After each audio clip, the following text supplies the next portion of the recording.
Alright, we are recording. I see the file as it says up there. This is Talos Principle 2. Key is provided by Tinsley PR for Devolver Digital, and let's get to it.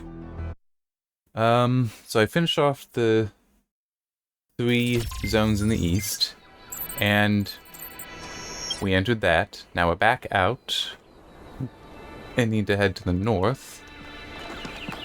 But first, no one to talk to.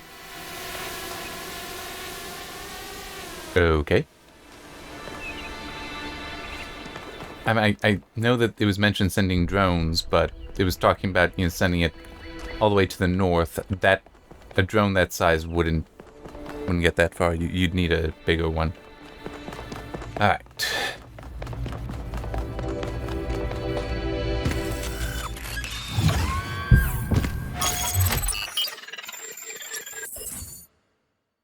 That's right, I basically have a choice of 2 because both of them were mentioned.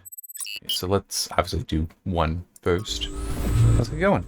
You should be headed towards an island off the northern coast. The terrain's pretty rough, so be careful. The island has another island attached to it. Yes, it has several, actually. How irritating. What?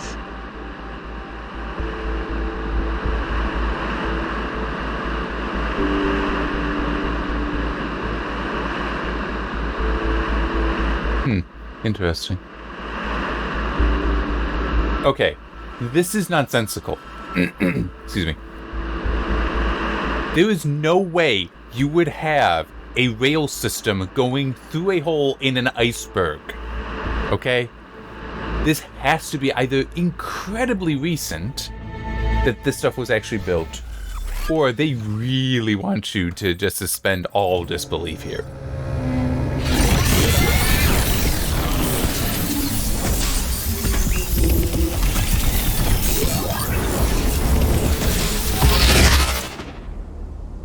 Okay. I want to look around first. No offense, number 1.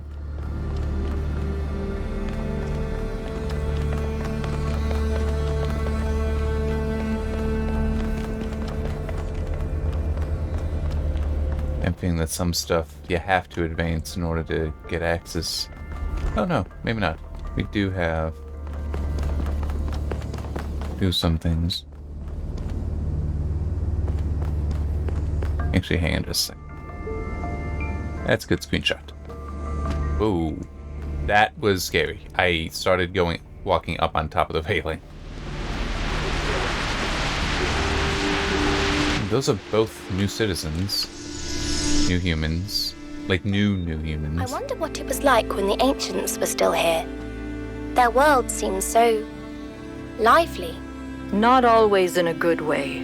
They use the wrong model. Times are great to read about, but rarely great to experience. That's true. But they left behind so much art and philosophy and religion, and so many strange stories. Is New Jerusalem like that? It was, in the beginning. Okay, so Miranda is post New Jerusalem. Everything okay? Alright. Hang on, I'm there, fixing that a little bit. It's apparently post New Jerusalem, based on Athena referencing it in some discussion between them. But I still want to point out, it was 2 of the same model of robot like what we're seeing here, but in that other one we did see that Athena was actually a different model. I sure did. Not as well as Byron, but she was still around when I was born. I remember she came and talked to me after New Alexandria, told me how sorry she was. That's I never blamed confusing. her for that. It wasn't her responsibility. Sorry, it's confusing because didn't Neith, who said that she was number 33, and that she didn't know her that long, but he's 264. It's very confusing, the timeline here. A lot busier than it is now. My most defining memory is that it was extremely noisy, because something was always being built. Got annoying after a while. For some reason, we'd convinced ourselves that New Jerusalem wasn't enough, that we needed another city. We thought it would be easier the second time around. All it takes is a little bit of arrogance and a little bit of ignorance, and people die.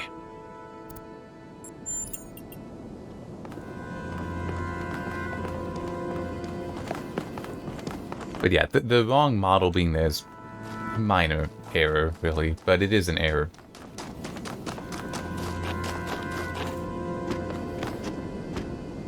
Perfect. I was actually hoping to find the lab. The other stuff I can wait on. This just gives me some information, and they do have models there of the, well, typically, there's a model showing whatever the new technology is, the new tool. Or we get something entirely different. What?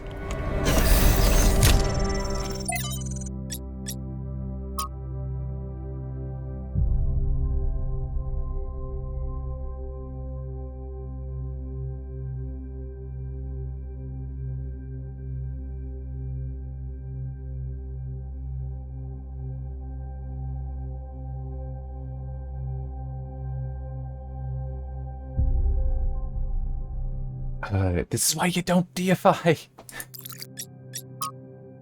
Anyway. Oh, read 30 text on terminals. Nice.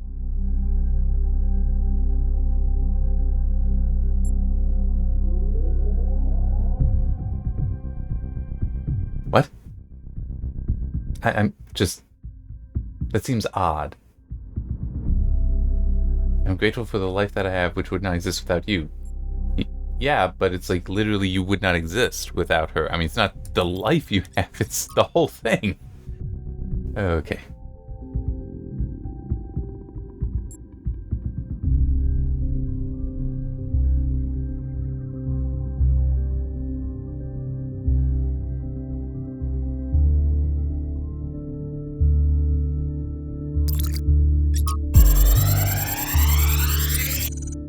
Right. This looks like it has something to do with energy generation. What? Am I reading this right? Probably the thing I downloaded and not the body there. Which hang can... I can't tell if there's a number on there. We have another thing back here. Okay.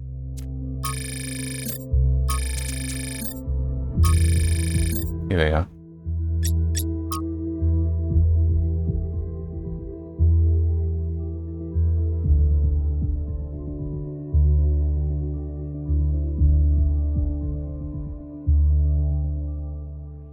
Yeah, that's Melville. I don't like it.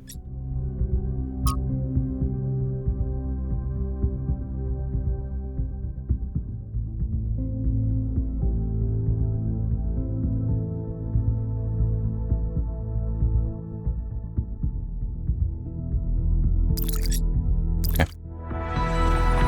These are supercomputers. With some, well, server racks that it seems might all be together for supercomputer purposes.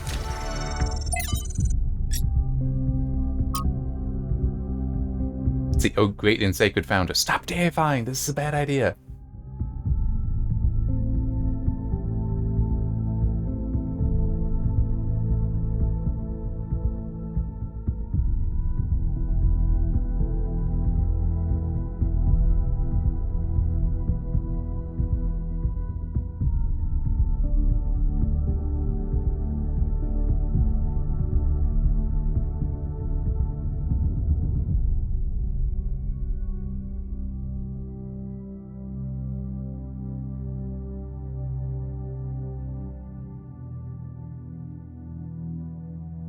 If she had intended us intended for us to live in unearned luxury. You built a city. You earned it. I'm sorry, that's really dumb. It's like you build a house, a luxurious house for yourself. You've earned it because you built it. Or if you paid somebody because you earned the money to pay somebody to build it for you, you've earned it. What are you talking about here?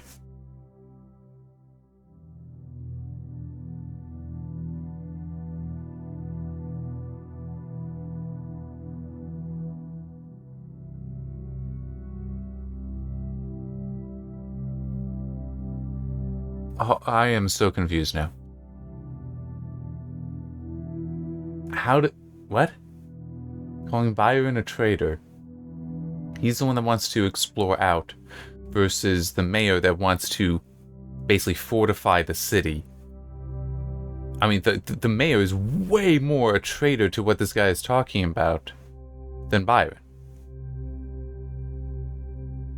Also, one thing that I feel is worth noting here is that all of them, they need energy, which is not going to be naturally found in the environment. That's different from humans. We can farm, or we can hunt and gather to consume what we need to survive. So this idea of that,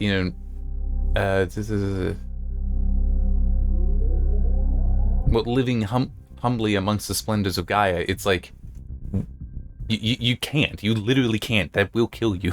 We can. Humans can, not these new humans. Anyway.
Yeah. A few things I want to mention here. One is the this may sound weird, but it is actually true. The environmental movement trying to stop nuclear reactors, nuclear power plants, the environmental movement in the US, the reason they actually turned to that, I'm serious here, is because of the KGB. I'm serious. The Soviet Union actually infiltrated and managed to sway the environmental movement in the US to turn against nuclear power. Now, you might be wondering why. Well, there would be one long-term possibility, which is that the single greatest way to improve an economy is cheap energy. And nuclear power absolutely provides that.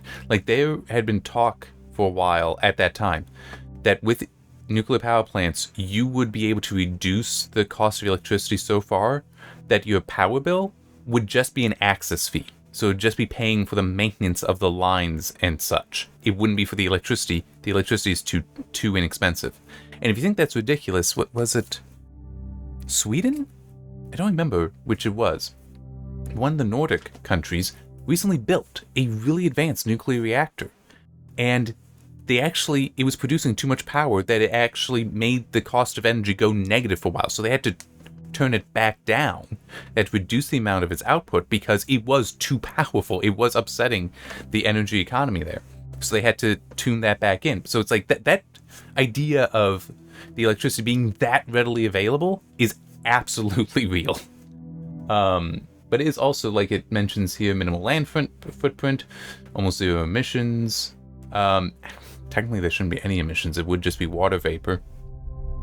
And as far as any radioactive materials left over, the majority of that, like the great majority of that, is actually something that's very easily handled. There's some high radioactivity stuff, but it's a small percentage of it. And yeah, we need to figure out solutions to that, but there's many solutions that haven't thought of. Ironically, it's also the environmental movement that kind of stops efforts on recycling systems. But yeah, so that's one thing that long-term could hurt the economy of the US, but the other, the more immediate answer for why would the Soviet Union not want America building nuclear power plants? The same reason that we built uranium nuclear power plants in the US instead of something else like, say, thorium. Uranium nuclear power plants can produce other isotopes that can be used in weapons. So the Soviet Union wanted to undermine the citizen use of nuclear technologies because that would also undermine the military use. So yeah, there's... But it is one of those things where legitimately a lot of the anti-nuclear stuff in America, starting with the environmental movement, and then how it's been kind of encoded into people, despite a lot of it being based on falsehoods or exaggerations, it does stem from Soviet espionage. And there's a lot more to the story of the Hiroshima and Nagasaki. Like, there were warning leaflets that were dropped. There's also I've seen some people talk about how, the emperor wanted to surrender and, was working towards it. We didn't need to bomb him. It's like, if that were true, why do we have to do it twice? Because the first one would have been sufficient to prove that, hey, surrender now. Oh, he's like, okay, I'll surrender now. No, he pushed it, so it needed to be two. And a promise, well, a threat, that we would destroy another city every week until Japan surrendered.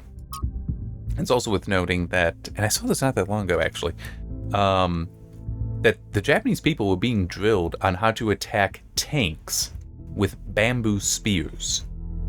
Okay, I'm saying this was not defeating Japan would have been achieved easily anyway. It's like, no, it would have been a ground invasion that would have led to millions dead, including a great many civilians. It legitimately is one of those things where the actual calculations, where they said that, yeah, using them as weapons, as opposed to like doing a demonstration or just not using them, they worked out the math of what seemed the most reasonable that would produce the most favorable outcome for all involved, and it turned out that yes, using them was.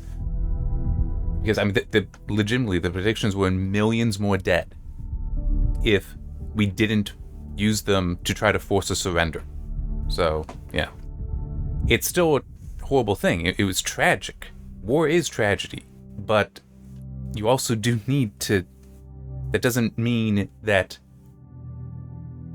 sometimes that tragedy doesn't lead to the end of a war. And it's also worth noting, when a war ends by peace, like the ultimate goal of a war is peace. So that's another thing that I think a lot of people can neglect.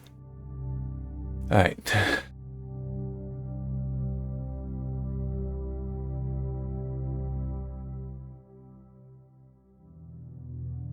Yeah.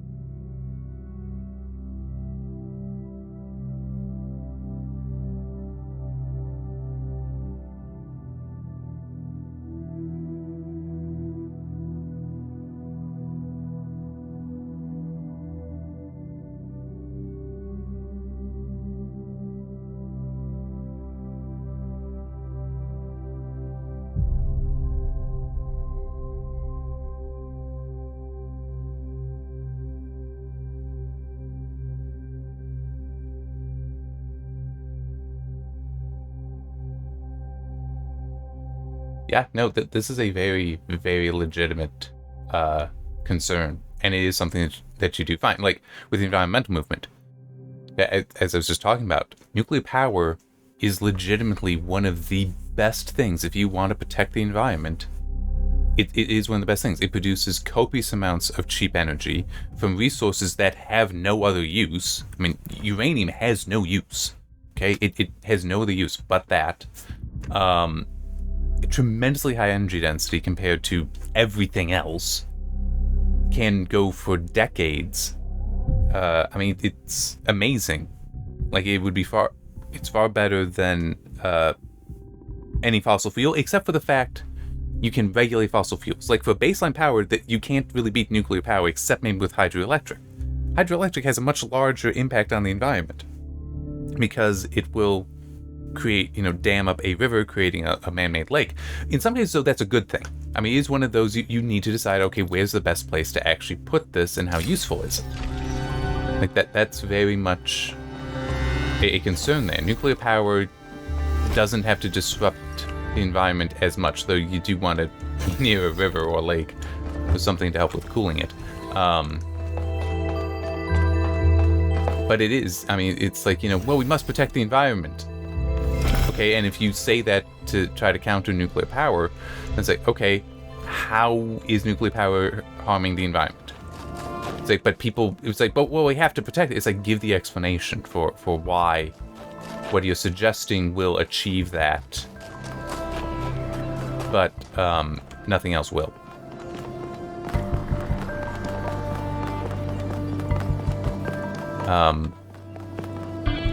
Sure. Miranda is the founder's daughter. Yeah. It's still kind of blowing my mind. She came all the way out here, left everything she had behind, and created a new life. Okay. Why do you think she did that?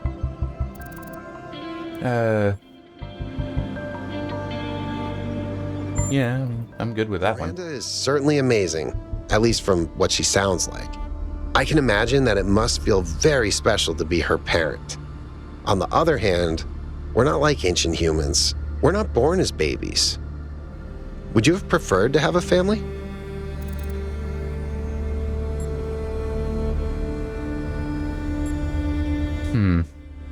I think I'm good with saying He that. did, didn't he?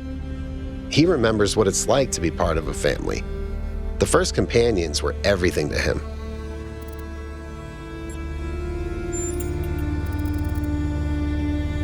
I just... Okay, I need to make this a note. That was Yakut.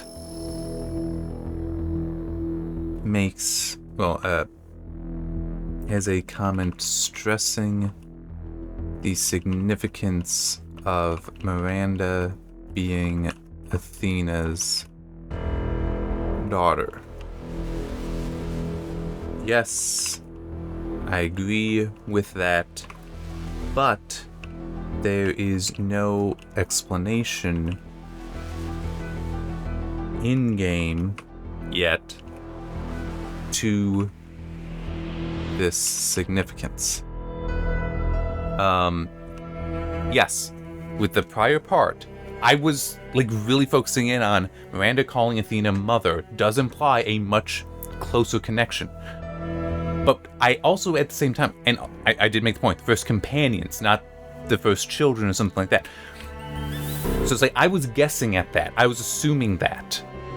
I was taking a leap based on my ability to be critical of stories and my own story writing.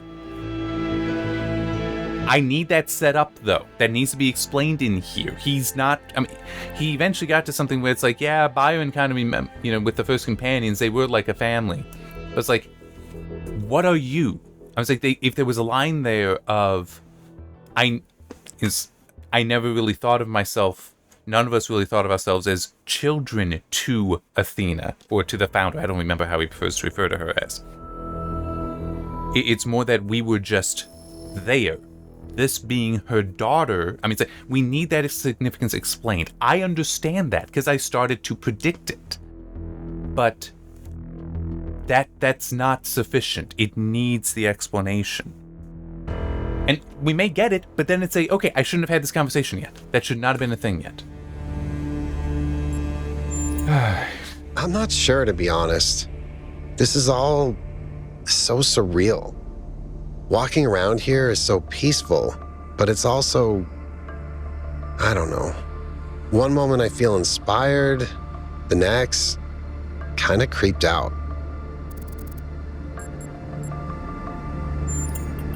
Our ancestors relied heavily on fossil fuels for energy generation, which released a lot of carbon dioxide. This caused the atmosphere to trap more heat, which changed the planet's overall climate. Funny story about that. Effect continued even after they were gone, and these low-lying areas were flooded. I've seen a lot of places like that. Yeah, so the funny story is, it's been a few years, and they may have since done the research, but I once saw some people did some meta-research and found that the two papers that first reference carbon dioxide being a greenhouse gas, where it would trap the heat and all that, neither of them actually showed any evidence. They cited each other as the source of the claim, which meant that, and this was like within my lifetime, and these went back decades. These papers were decades old. So it was like, yeah, it turns out no one's ever actually done this research, or at least not done it and then published it, is what they found. Now, that research may have since been done. It may have since been done, but it is just one of those funny things where it actually, at least initially, was assumptions within papers that were just being cross-cited in such a way that I guess people just took the assumption and went with it. It is just one of those funny things where it's like, it's actually more complicated than that. And as I said, it's possible that they've done the research since. I've just not seen that. In some ways, you'd think they wouldn't. Just, I've seen enough science news. I could see where if they had done the actual research and confirmed it, they actually wouldn't publicize that much, because they couldn't, even if it was a, yes, we found that it's true, they couldn't publish it much, because then it'd be like, wait, because people would be like, wait, you mean for decades you've been telling us this is true and you didn't know?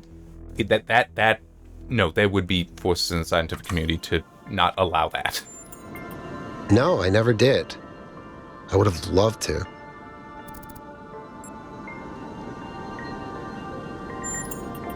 Nope.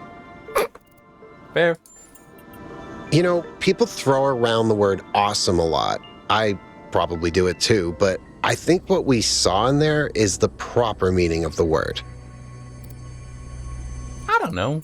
I mean, I think the structure itself was awesome, but the interior, I can't say it did anything for me that would put me to that level.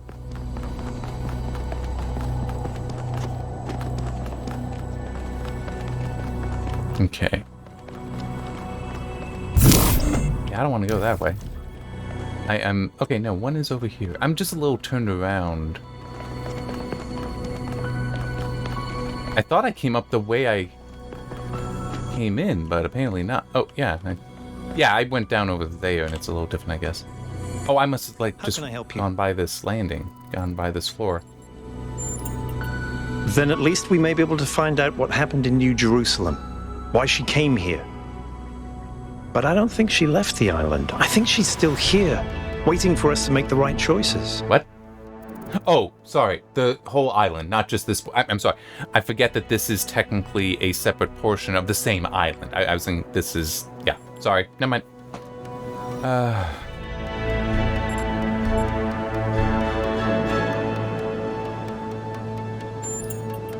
It's hard to articulate. That's fine. There just seems to be so much intent here. I agree. There has to be a reason for all this. And Athena is the only reason that makes sense. That doesn't mean she's still here. Tell me a joke? I hope I can get to that one. I think every single human being is completely unique, and every instance of consciousness is a miracle. The more of us there are, the more alive the universe is. And the more we all interact with each other, the more complex the life of the universe becomes. So I believe that people are a fundamental good. I don't believe we're all flawless, but I think every one of us matters precisely because nothing else does. I really gotta see this. Okay. How many robots does it take to change a light bulb? Replacing a light bulb is a waste of resources, and the founder would be outraged. Yeah. You know, Herman had the same reaction. Yep. Yeah. No, because it is mocking Herman. It's attacking him. Wouldn't connect with me so well, but no. Could be. Yes, of course. All technology has the potential to be misused. From fire and the wheel to whatever makes these particle clouds. But that doesn't mean it has to be. In the principle of it, no. It's not just that I believe humanity is fundamentally good, although I do. It's that I think sentience is the foundation of everything else. What's the point of stars and galaxies, of hills and forests, without someone to perceive them? But my faith that we can actually grow up, that we can break out of these loops and take control of our destiny, that's something I struggle with every single day. Herman, honestly, I think he makes people feel safe. The world beyond our walls is frightening. Human history is full of failures and disasters. Also success and triumphs. Recoil. Herman offers a vision of the future that feels contained, manageable.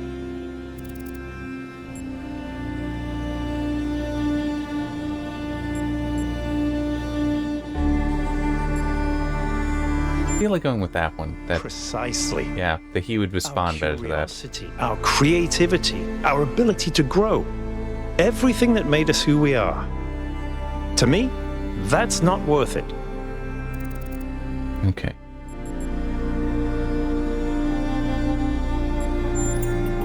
Because they refused to grow up. They refused to take control of their lives. They let bureaucrats and financiers determine their destiny, and those people could not think beyond themselves, beyond the tiny, insignificant moment they were trapped in. Their technology could have saved them, but what really failed them was their imagination.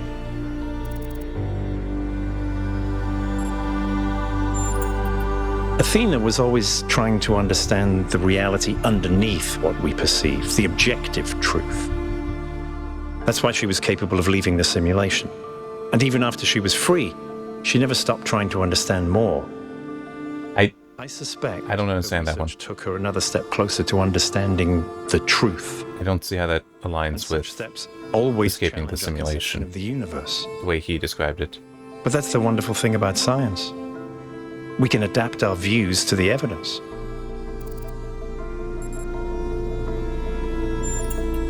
In the sense of an interventionist deity? No.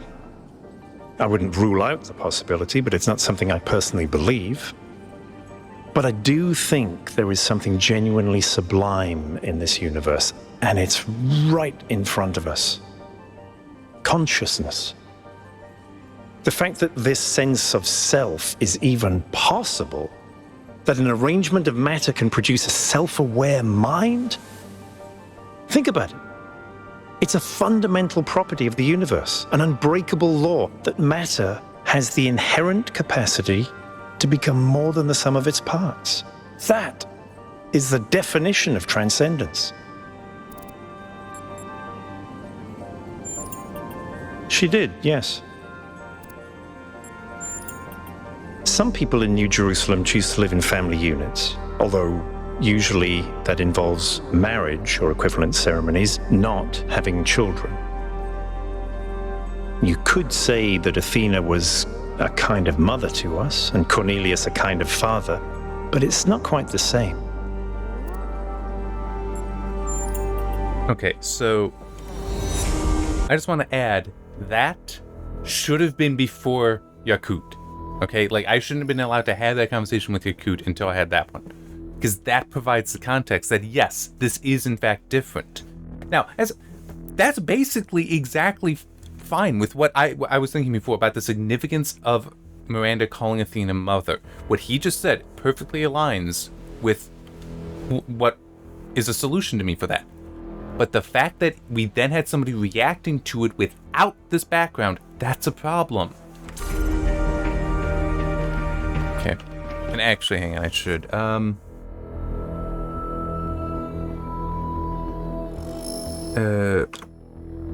yeah, a moment later, speaking with Byron, he provides some level of that significance by explaining while there are family-like units,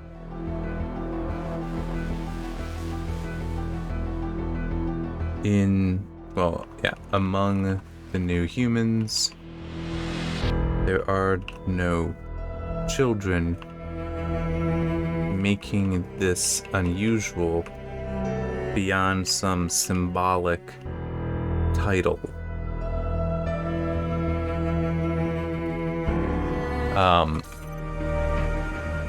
And I get the whole in video games you can experience things out of order, but at the same time, you are crafting a story here.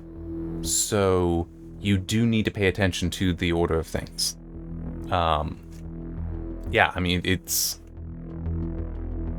I can't even think of a good example in literature because none really coming to mind, but also it's just good literature is going to have that written out properly. You wouldn't have encountered Yakut in a novel of this before Byron would have had that discussion with you. Okay. Well, wait, no, maybe... What the? I am so hopeful of something right now. Okay, what I do now? Oh, okay, I guess just do that.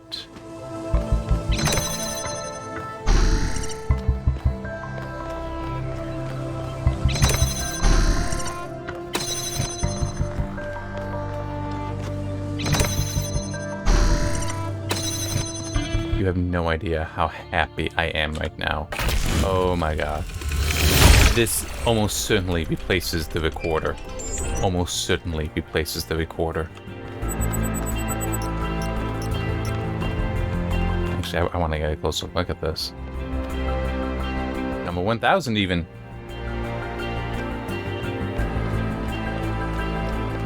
Which makes things very interesting. Okay.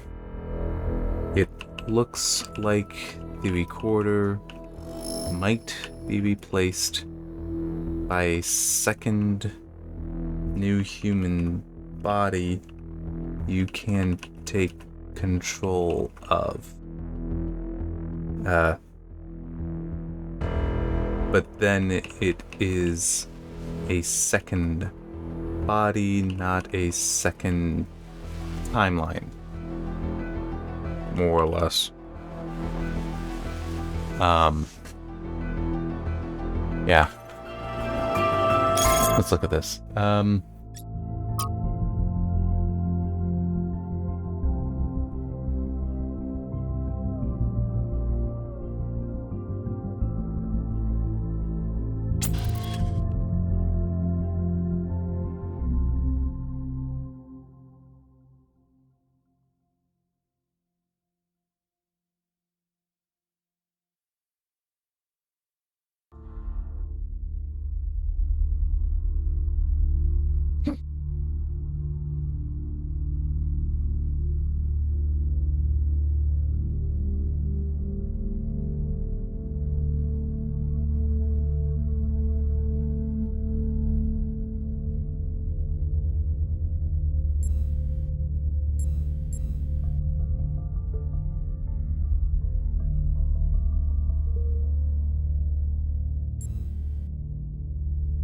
I'm gonna go with that one.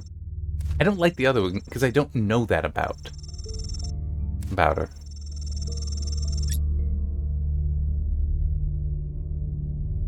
But yeah, it is funny where it's like calling out Thekla for, being a sycophant, essentially, and then it's like, okay, oh, well, you're the one, I'm still going to be favored, not you. It's like, seriously? Could you be more juvenile? That's Yakut again. Oh, wait, no, it was... I talked to Al, I talked to Yakut second, then I talked to Byron. So, it's, I haven't talked to Melville yet.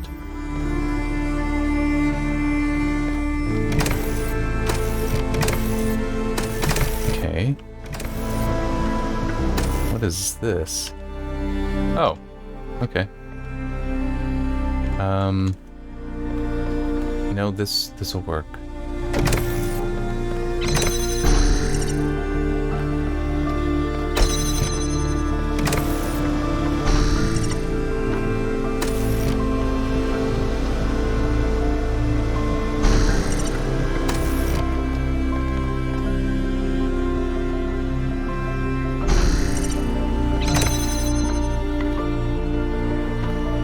Huh. Yeah, because, it's,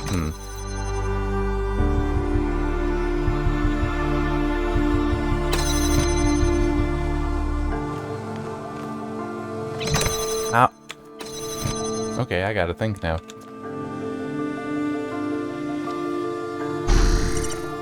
Because I can't make that jump. Or can I if I do? No. Huh.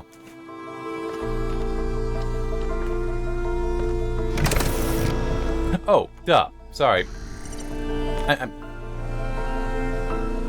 There. I'm sorry, I just forget that the platform is heavy enough, because it's so small compared to everything else. And I literally even just used it that way. I know, it... Any further insights on the particle clouds, Melville? To be honest with you, Byron, I feel like a caveman trying to study Bose-Einstein condensate. Alright, yeah. Seeing unknown particles whose every property violates the laws of physics. Condensants don't do that. Will have been controlled and recombined into just about anything. It's ridiculous. Maybe someone in New Jerusalem can figure it out. Sure, just give them another 1,000 years. Bose-Einstein condensates are superfluids. Okay, so... What am I looking to do here?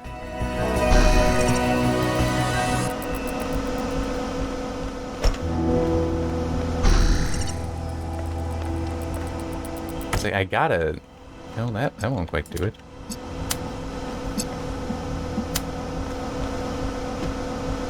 Holy crap, I can actually do that.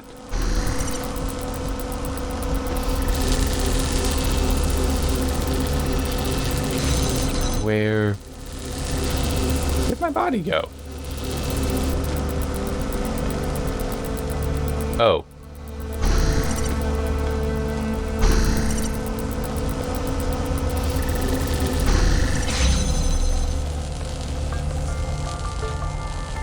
Okay.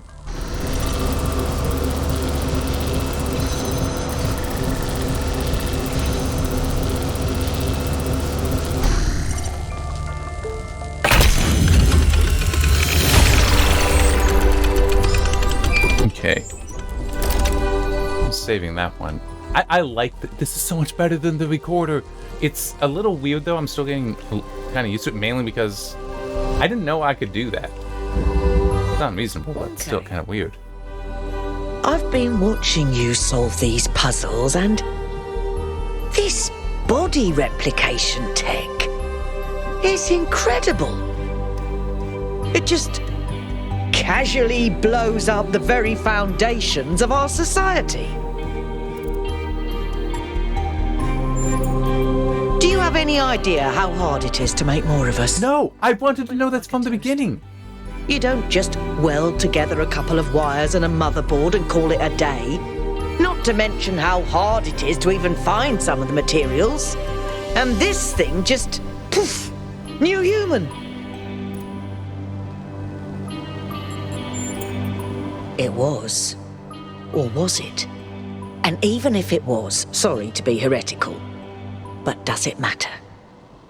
If we can figure out how this works, we can finally, easily create more people.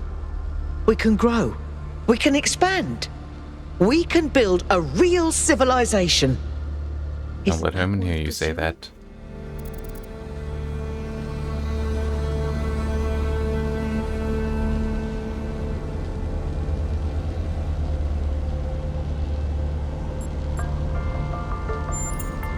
Look, yes, large amounts of people can cause problems. But even the problems they cause are interesting. Because without people, the world is boring. I'm not even saying there isn't some planetary limit. But I've done the maths. It's in the high billions, not a measly 1,000. Anyway, we all need to think about what this means. Glad you and I are more or less on the same page. Okay. I liked that. That was a nice talk. This body replication technology is proof of Okay, that was 2. how vital this expedition is. We may not know how it works and what its limitations are, but the technology itself isn't even what really matters. What matters is to expand our imagination, to realize that other futures are possible. I'm glad you see it that way too, 1K. After all, Okay. the world is better with you in it, isn't it? Oh, what do we have here?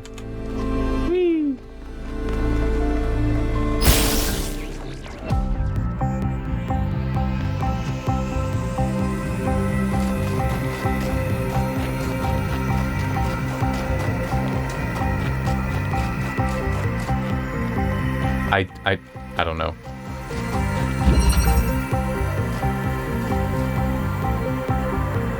Okay.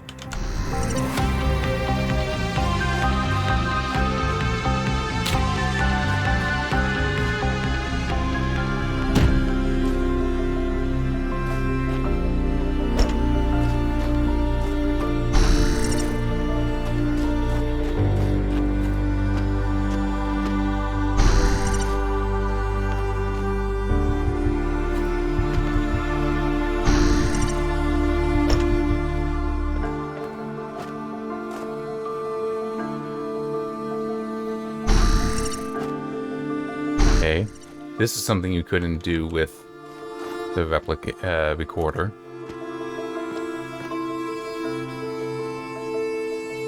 Actually, wait, hang on.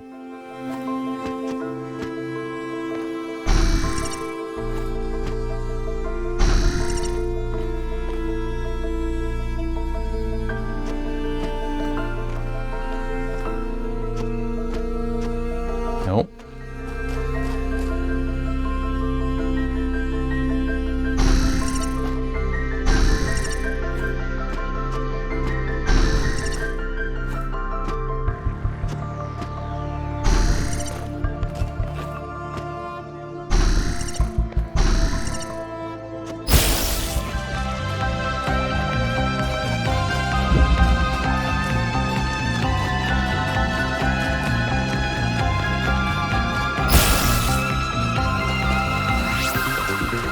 This is very different.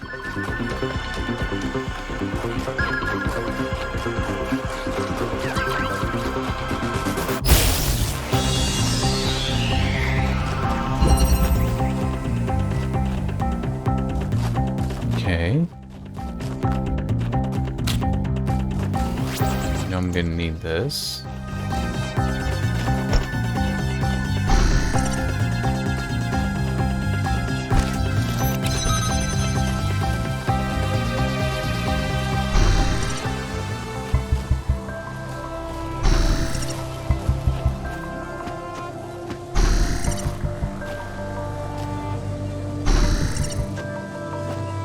Nope, hang on. Or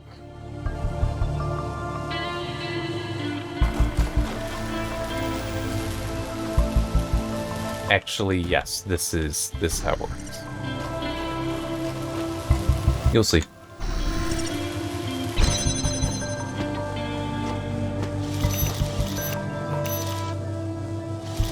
Well, sort of. Hang on.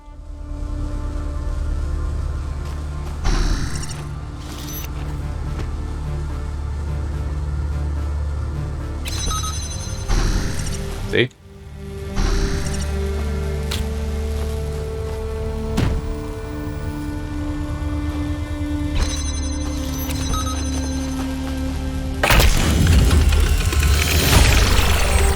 But I also need to get behind I hate this. solving puzzles myself, but watching you solve them is kind of fun.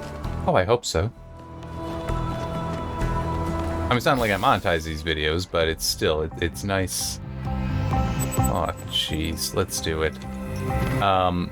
It still is nice, the idea that people might enjoy this. Enjoy watching me go through this.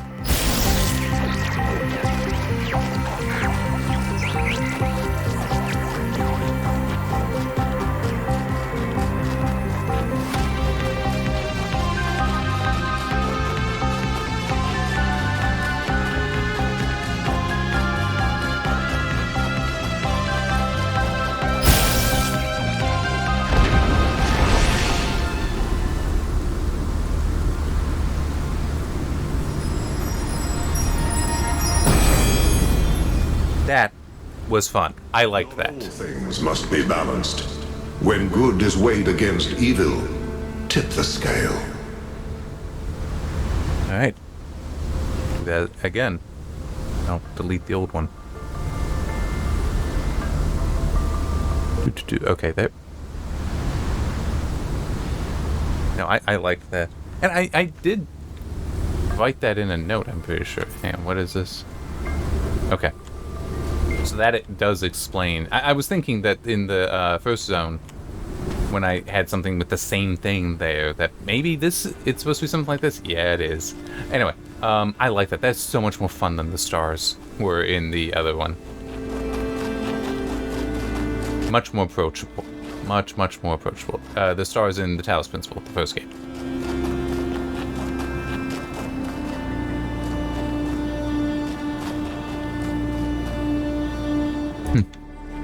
Wonder how far down I could actually explore before it would kill me or something.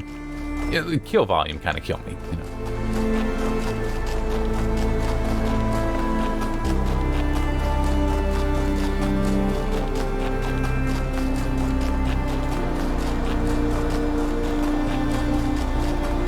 So I'd be looking for 4.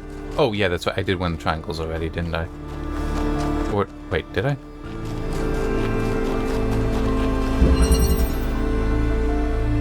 What? I've actually not finished this one. What? Oh. I didn't even realize that.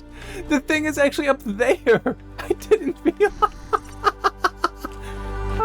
I did this optional thing, thinking that I needed to do it. That was what the actual idea was here. Alright.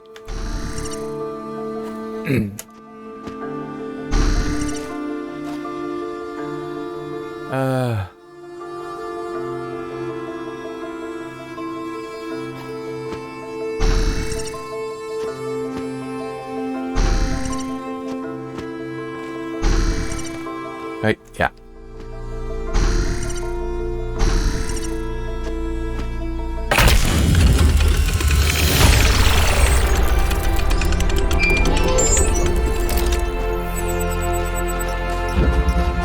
Okay. Let's see, what is this?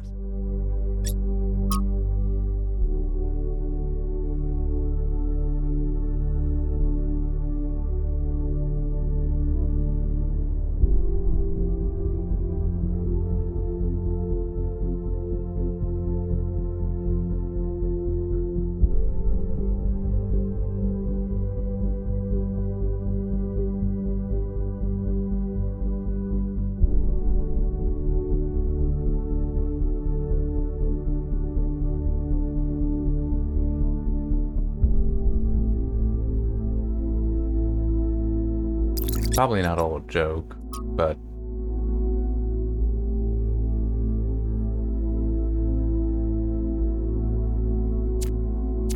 Maybe. Oh, that's not what I meant.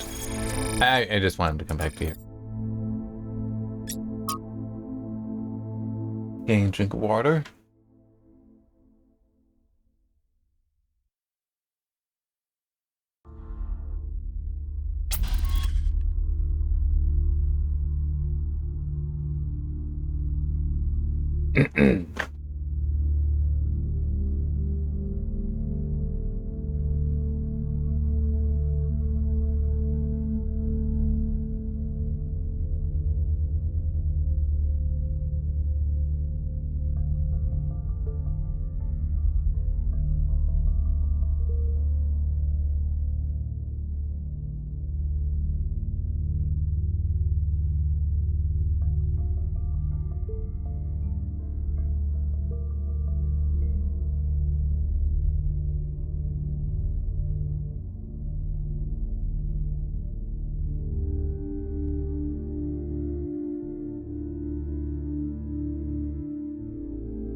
Authority, I'm just an academic. Actually, that can be a, crap, I don't remember the name of that fallacy. But when people do try to just say that, oh, well, I have this degree or whatever, and that makes you an authority, it's like, doesn't mean you're not wrong.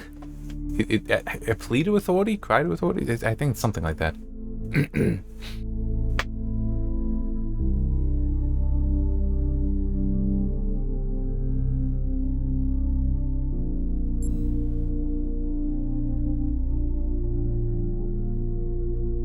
Yeah.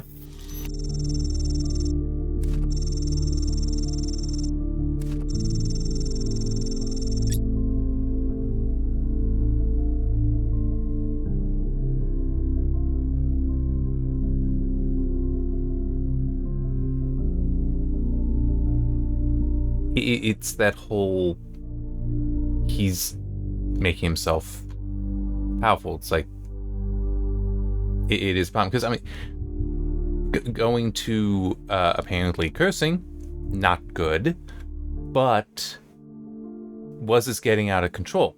No. But was this surpassing reasonable limit?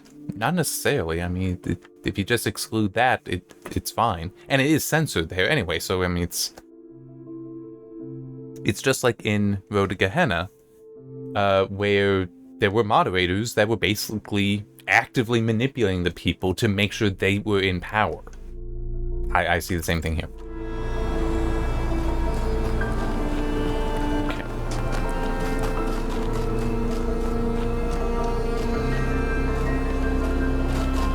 Well, yeah. I know I'm going to be pointed down to 5, so I want to try tackling this first. Wait, what? I did tackle it. Okay.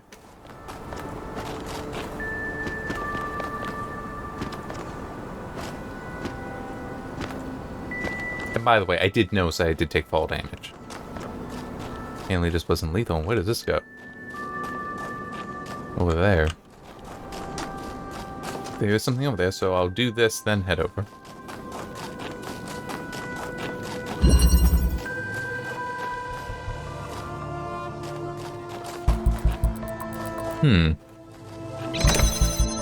Okay. I'm missing something here, right? Oh, there he is. Ah.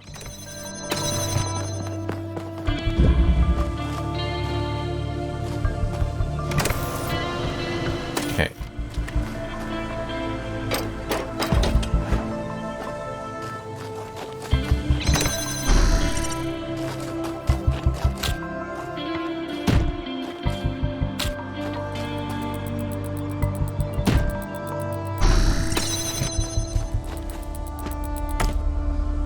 Okay, I wasn't sure if I would actually need to completely jump over.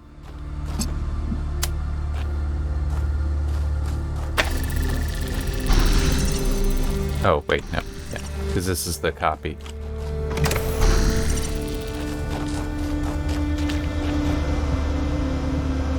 Oops.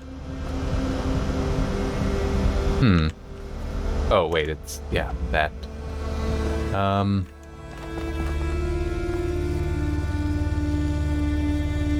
Huh.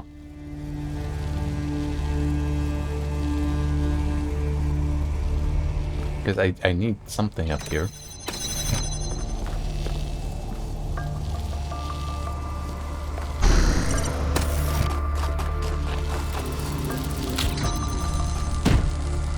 I don't think this will work, but... no, it didn't.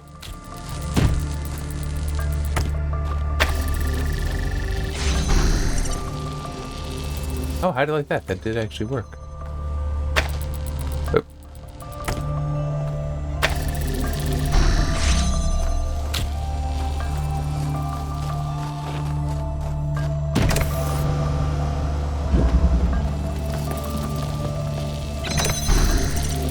This is so much better than the recorder, because you're able to make mistakes and then fix them. You're not just stuck with, oh, now you have to completely repeat the thing. I can't imagine spending years in such a desolate place.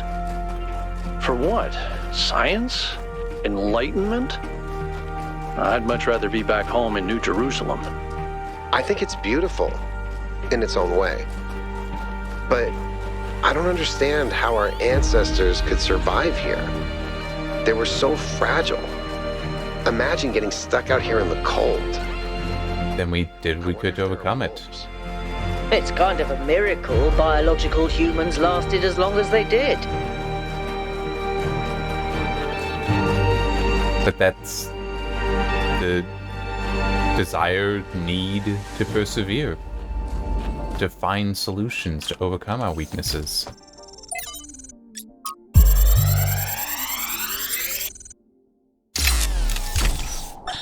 As we continue exploring the cold northern reaches of the island, the contrast between the harshness of this place and the softness of New Jerusalem becomes more and more pronounced. There is a kind of madness in what we are doing, going to a place that is so hostile to our existence. That does not mean there is nothing to love here. There is, in fact, a great beauty, but it is a hateful beauty. A beauty you can only love because there are places that are not like this. And yet, it is precisely this hateful beauty that the people of New Jerusalem fail to see, and so cannot understand their own blessings. I made a note that there's no footprints in the snow, just like with the water, that there's no interaction there. It's like, there is ray tracing in this game, but we don't have footprints. And we also have stuff like that, but that just happens. I mean, it's that too. I'm sorry, we don't have good fire simulations in the majority of games, at least in my opinion. So many of them look flat, lack any actual appearance of consuming whatever fuel it is they're burning. But we can do ray tracing. I really feel like priorities are not where they should be for some graphic stuff.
So, I'm just wondering where this came from then, that Miranda was exposed to it.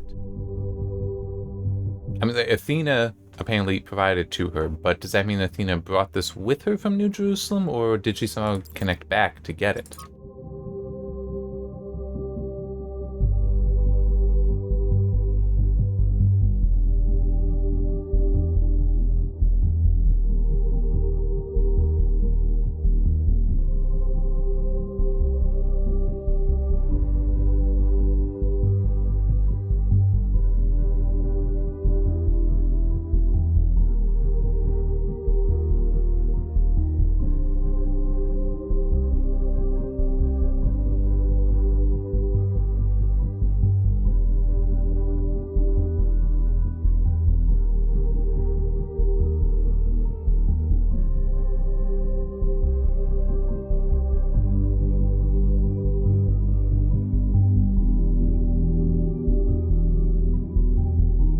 Yeah, that they would not be mutually exclusive.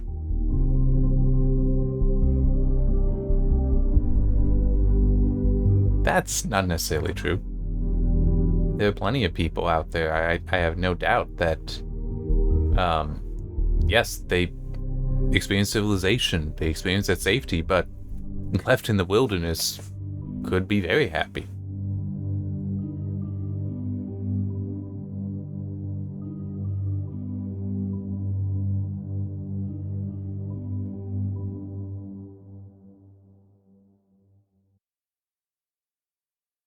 But I would also point out that some of the narrow canyons between buildings, cities are built as dense as they are more for convenience, I would say, than true desire. Like, it is most convenient if the skyscraper that you work in is next to another skyscraper that you can work in when you get your next job.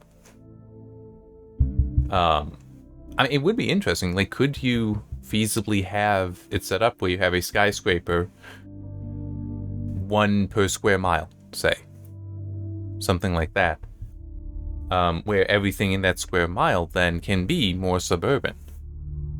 Instead of packing it all in very densely. But there's a convenience factor. I think a better example might be with Silicon Valley.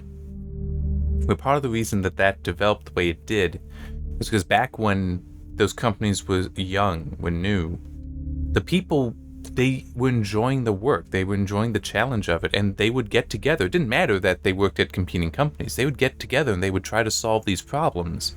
And they would also move around a lot between them because, like, oh, IBM is doing something really, really interesting. I'm going to start working there now. Oh, Intel's doing something really, really interesting. I'm going to start working there now.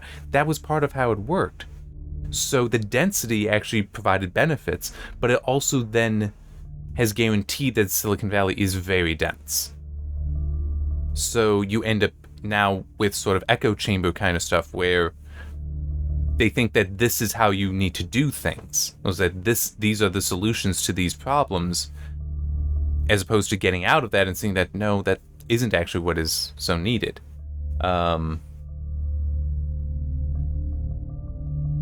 I'm just trying to think what would be a good example of that, and I feel like autonomous vehicles to a degree would be one. Actually, no, electric vehicles are actually a better example, because electric vehicles within a city make perfect sense. They're limited range, and you have fairly ready access to energy everywhere there. But is that viable in a rural environment, where it might be miles before you get to somewhere that would be suitable to charge it up, and you need to travel those miles regularly? Suddenly it's not so good an idea.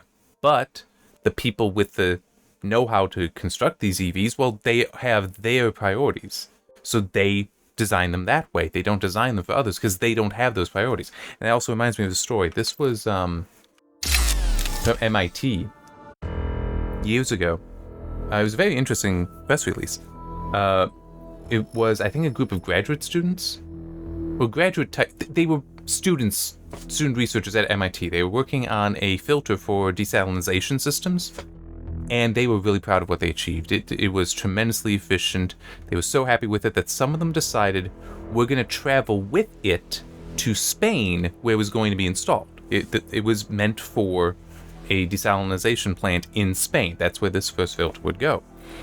And when going there, they were immediately disappointed because they realized that they failed. Yes, the filter itself, tremendously effective at removing salt from water, but it was fragile and it was large, such that the engineers that had to install it had to be tremendously careful in a very cramped space to try to fit it in where it had to go.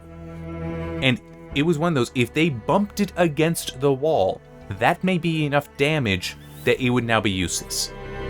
They recognized it was a failure because they had no understanding of its actual use. They'd never looked at that. They never saw what would it take to install it, and how would you maintain it. So what did they do? They went back and redesigned. They started over, came up with a new design that was much more robust, as I recall, and just as efficient as a desalination filter. So it is that you do need to get out of those dense areas. You need to get out and see, okay, where is this actually going to be used? And things like that. And that is very valuable, but that is less convenient. It is more convenient to just stay where you are and think as you are, and nothing more. And by the way, I'm not saying I'm not guilty of this, but I do read some of that stuff. I do encounter some of that stuff. If we believe that life is inherently valuable, if we think that other species are worth preserving, and we recognize that most of the universe is barren, then it follows that we have a duty not only to defend life, but to spread it. If life is the most valuable thing in the universe, then perhaps in a sense, the cosmos itself is depending on us to do this. Like birds carrying seeds to uninhabited islands. Maybe that's our role in the galactic ecology. And I'll also add just on the previous point, but I do actually want to talk about that. Also because my story writing, and also just reading stories, you really do you have to start thinking outside of your own box, outside of your own world, own little section of the world at least. And for example, to use superheroes as an example, think about a lot of the superhero movies. Where are the superheroes based out of? New York, actually, in almost all cases for Marvel. DC, you've got Gotham, which is New York. Metropolis, which is actually Cleveland, believe it or not, although they make it like a twin city, like just across the bay from Gotham, which makes no sense. I mean, it's like Metropolis is legitimately based off of Cleveland, and it's like we're 500 miles away. Yeah, it's about that. So it's like that. Anyway, and it's like you have them predominantly set in these very dense urban environments. It's like it would be interesting, a superhero in a less dense area, like middle of Kansas or middle of Nebraska, in Montana. You don't even have to say the middle of Montana. Montana's just open, or Wyoming. I mean, it is an interesting thing to consider there, because yes, they would still have crime. They would still have things where you would need, yes, sure, we'd love to have Batman here. We'd love to have Superman here. Might be less, but it is an interesting thing to consider that. Now, with Miranda's question there, that is a very interesting point of view. And I can personally kind of agree with the idea that, with her assumptions, that yes, that then there should be a duty to try to spread life. But I would also point out that you must be ever cautious with something like that, because that can easily fall to hubris, and that is worth actively avoiding.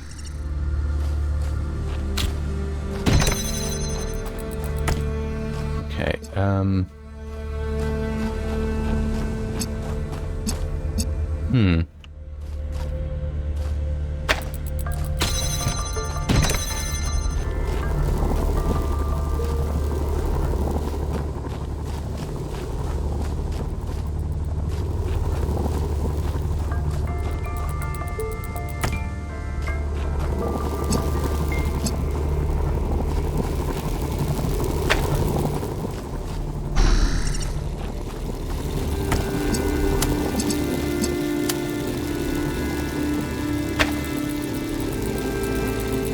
Okay. There.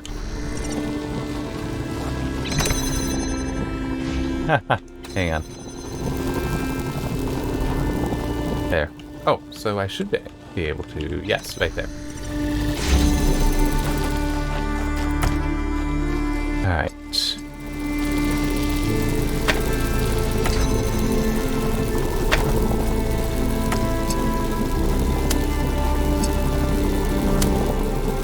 Nope. I mean, yes, that is true. That is where I want that ultimately, but...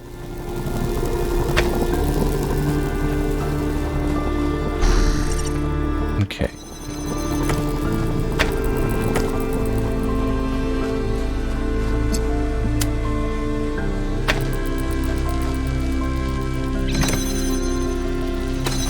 Hang on, I need to...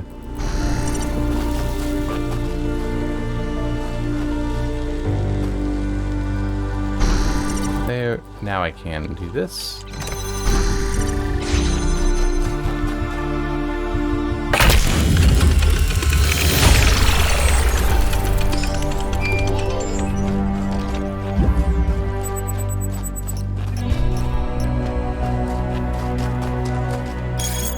Doge?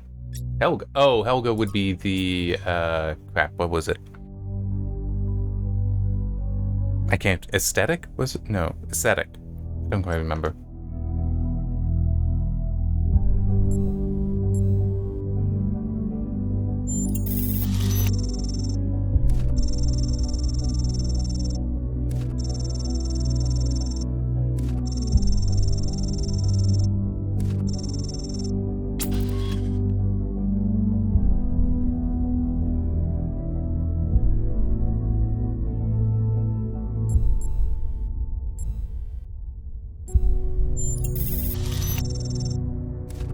I want to be more skeptical.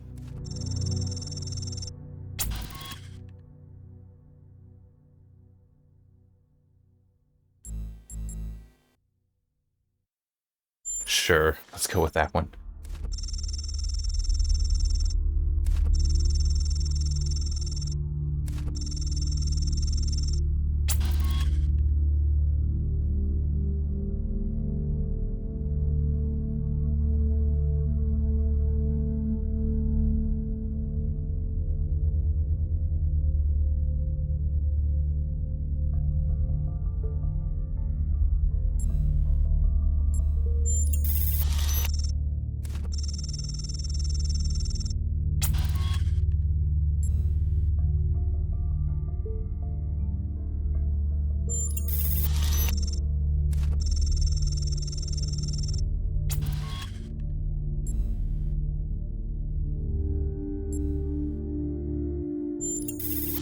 Okay, I was kind of hoping something a little less directly rude.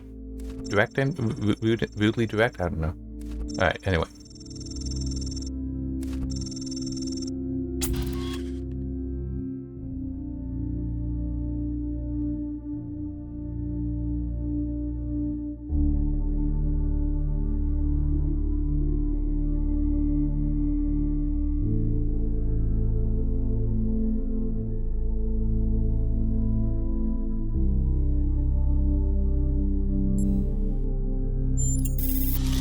I don't see why we can't be friends.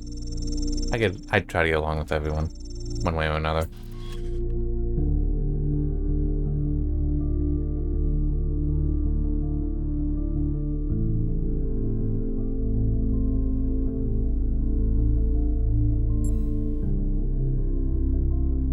Uh-huh.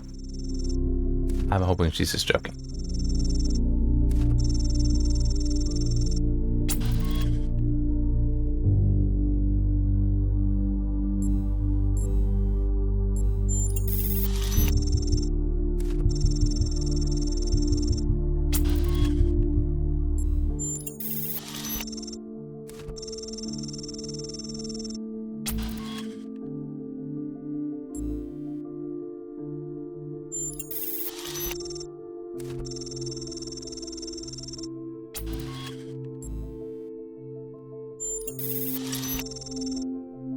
Yeah, this is taking a turn I was not expecting or really hoping hoping for.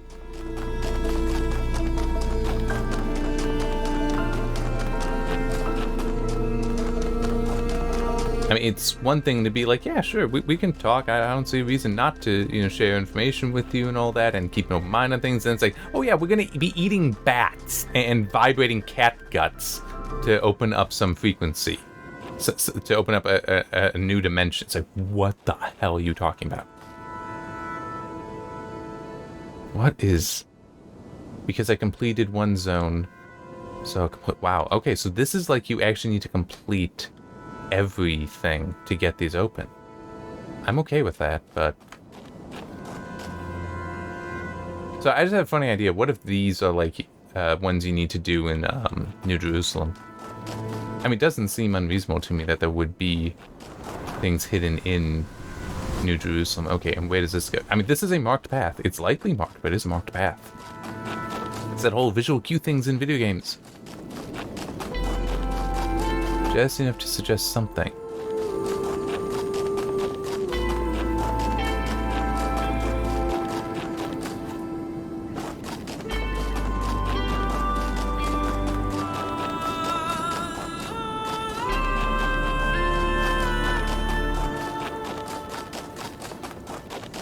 Might just be a back way to... No, oh, no. We got fire. Nice. I think you just picked up some kind of decryption key. Yeah, something like that. It on those terminals inside the puzzles. No. I think that they're to give hints, and so far I haven't needed any, and I don't want to use them. I just don't. And also, so far, none of the puzzles have demanded of me so much that it's like, I really need help. And those that have, like, which one was it? There was one earlier. I think it was with an RGB shifter, converter, whichever that was, where basically once they just started saying it out loud, it's like, oh, okay, now I see it. So, yeah. What is this? Huh. Head's down there. Well, I will investigate that, but this first. Number 7.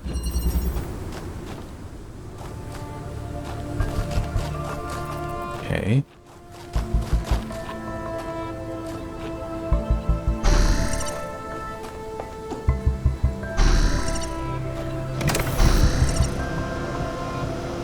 Oh, that's not helpful.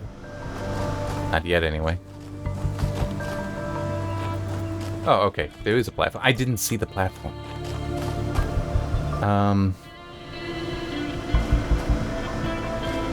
Yeah.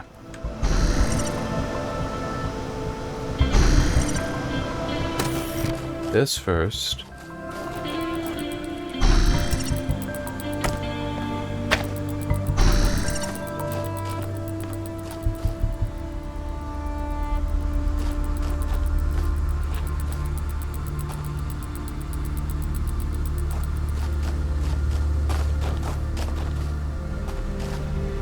Okay. Ah, well, I can get it back.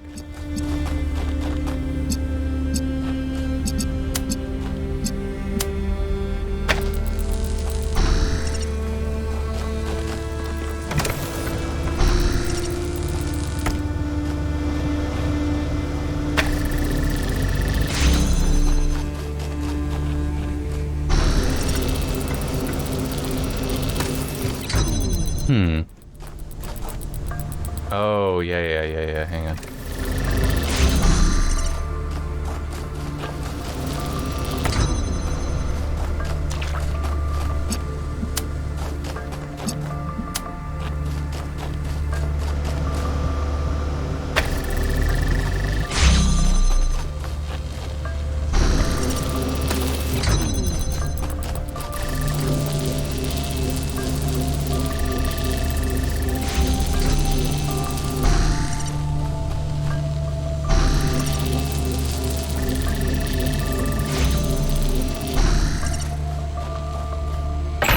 kind of wish you didn't have to necessarily look to trigger. You could just That was a very smart one, Kay. could just do it. I didn't mean to sound surprised. I mean, like, clearly you know what you're doing.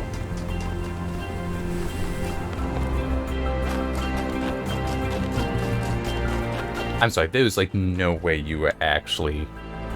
This is way too extreme. You would be slipping down this.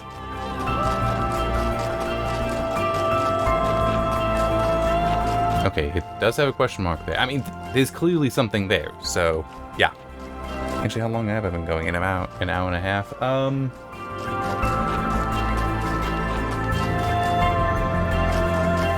Yeah.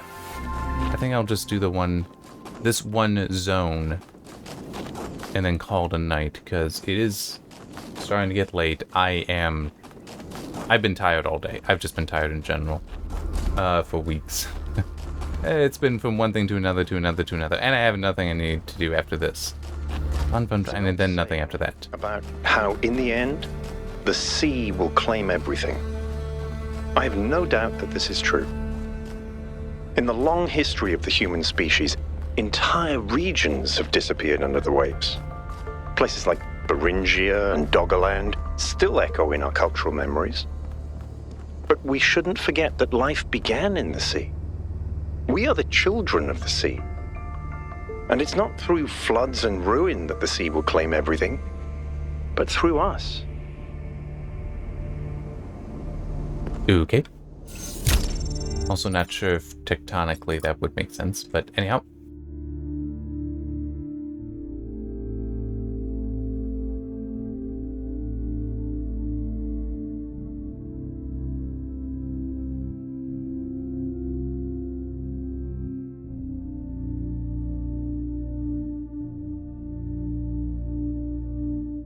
There's a little bit of a contradiction here that hopefully I'll remember to get back to when I finish reading this.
Yeah, I mean, I do feel like we are really pushing on the held ransom by politics and economics thing that we've been seeing. I mean, it's like, yeah, there is a lot of truth that that a lot of issues are born from persons with political power, which does include economic power in some ways. I mean, political doesn't just have to mean governmental power. But it still is, for a lot of people, you can just live your daily lives without a lot of that. So it's, do you feel that point's being exaggerated a little bit? Anyway,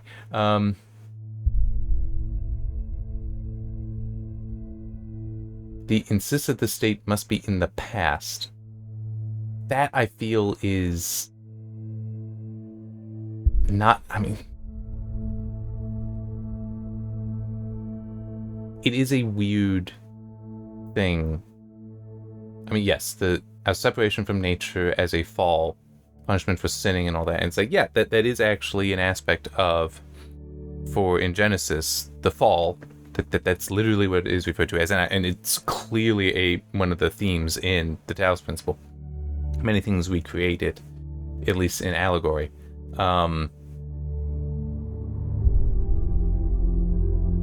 And I even talked about in that an aspect of it was, by being disobedient, by committing that original sin, Adam and Eve, their nature would have been to obey and now their nature has been changed. Their nature would have been to be obedient to God, and now it changed with that act of disobedience, with that sin and that punishment. That other species did not commit those sins and are acting in accord with their nature as given to them by God. So, yeah, it is weird this, but since this state must be in the past, it's like, I'm not entirely sure how that fully aligns there. I mean, like, yeah, you can say it's in the past, but it still is. It's like, so what? I mean, it is also part of the nature of humans to have free will. So, I mean, I don't know. I just feel like I feel like there's greater nuance to this question. I just cannot articulate it. And the way this is just being stated is concerning to me, as though it is this, like, finite. It's very, no, this is the answer. It's like, no, I think there's a lot more that could be said of that. I'm not quite the person to say it. Now, I have to talk science fiction for a bit because I love science fiction, but it drives me nuts. I know that feeling. There's this cliche that shows up over and over, and every time someone uses it, everyone pretends it's really profound. It goes something like this. A scientist invents something good, but, oh no, it's actually really bad. You could have something that makes your life better, but no, you can't. How dare you even want it? That's hubris. That's playing God. And it's never anything that reflects the real world, right? It's never, oh no, you invented a vaccine for cervical cancer. Oh no, you invented a new class of antibiotics. Oh no, you cured malaria. How dare you? Those diseased mosquitoes are way more important than human lives. How did science fiction become so reactionary? You know, if we all thought this way, you guys wouldn't even exist. At least Alex agrees with me. She has good taste.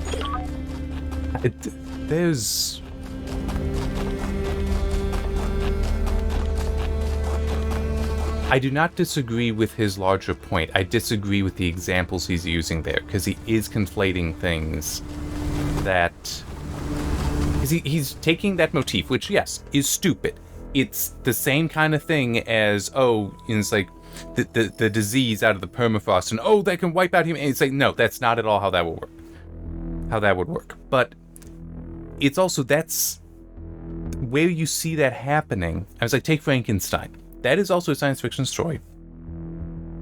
What the creation of the creature in that is huge. It's very large, significant, and extreme.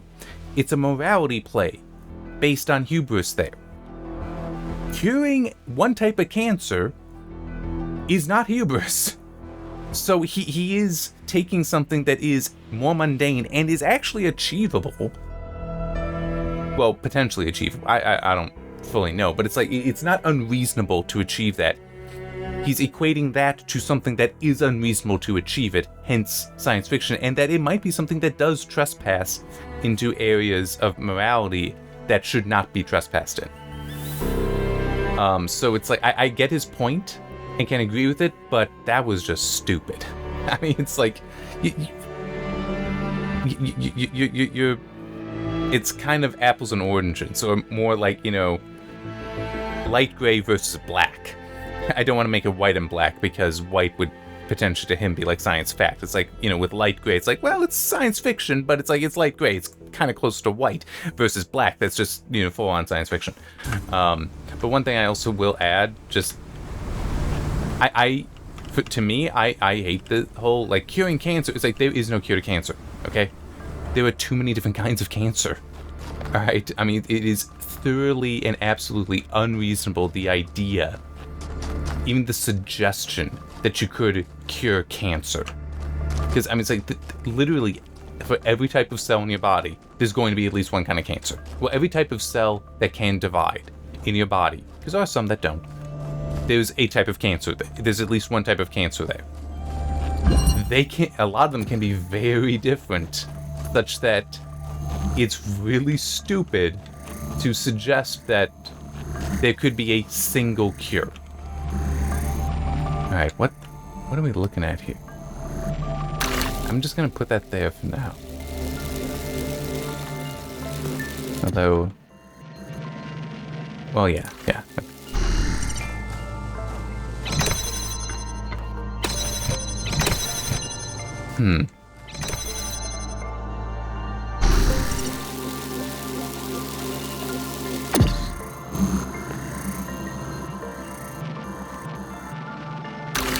Got it. So there.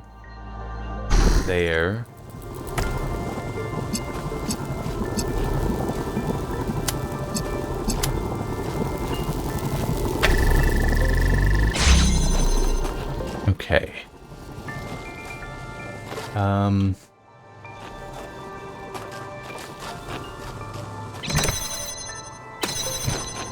I gotta think. Not always my strongest suit, I know.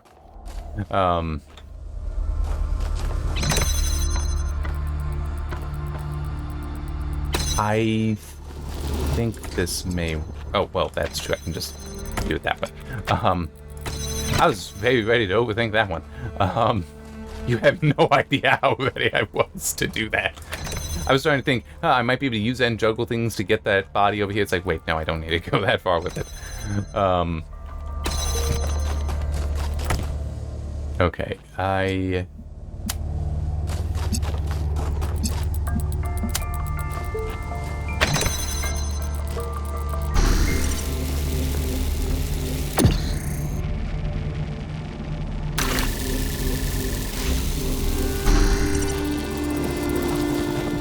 Okay.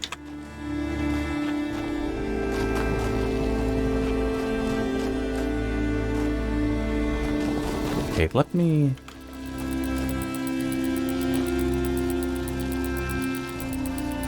No, that isn't gonna work. I'm trying to... Oh, wait a minute, hang on. Might that work?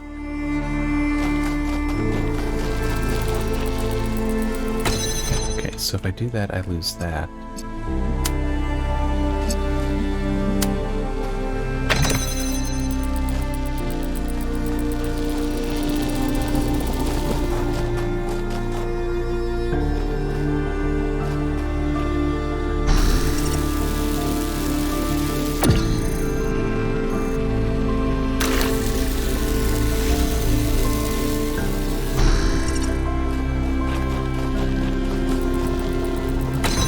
Doing that, I lose that.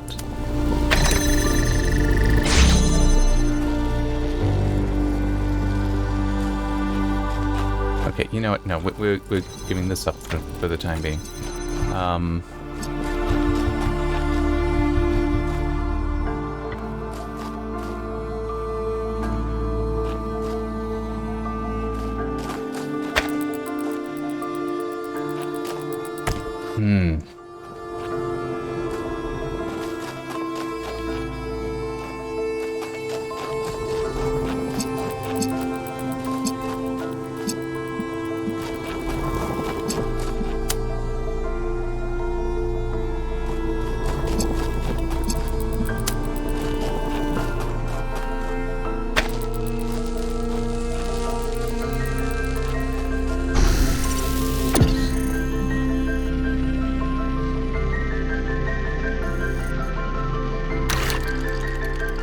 No, that isn't gonna work. Alright.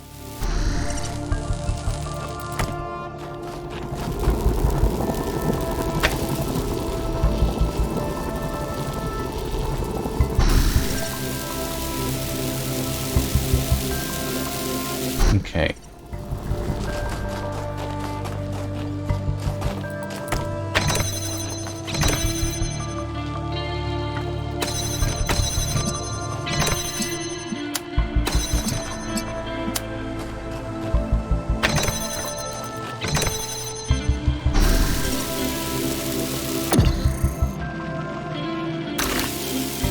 Nope, not quite. There we go. Oh. The heck?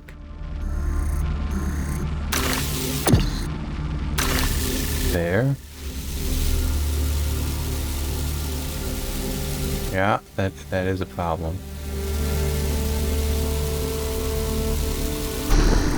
And the moment I step off this, it breaks.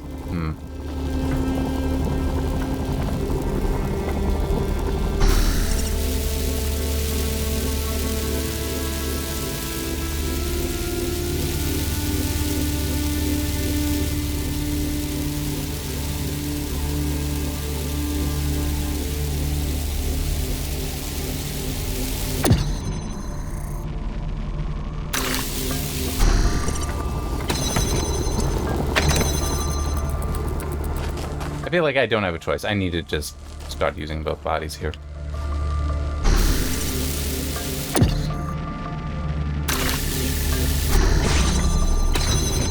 Oh, yeah.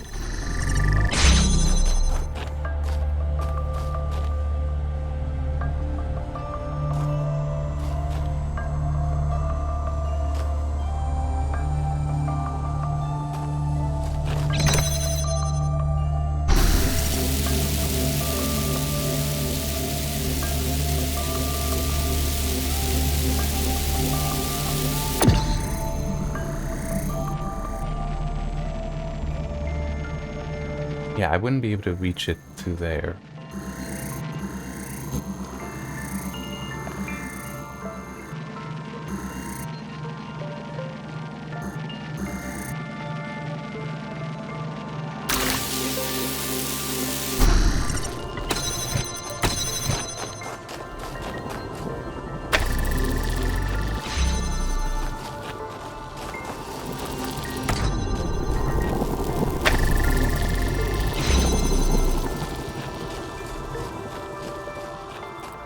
Oh, wait. Duh. I don't... It's the whole... if you watched any of the, or read my review for the Talos Principle 1, I talk about how I have a great preference for permanent solutions, so I tend not to think about impermanent ones. Like that, where now he couldn't get back because those are closed off. So I just want that quiet. Is that Melville? No, Yakut. Sorry. Alright, I don't recall being over in this one, no. Let's do it.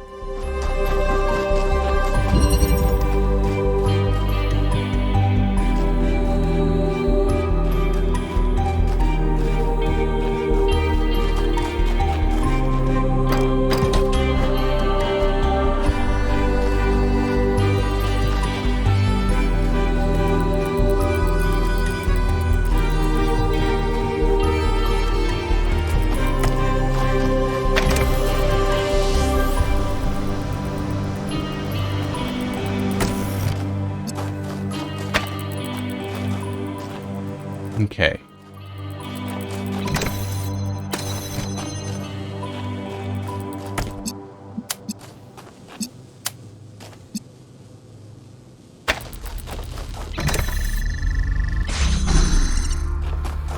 All right.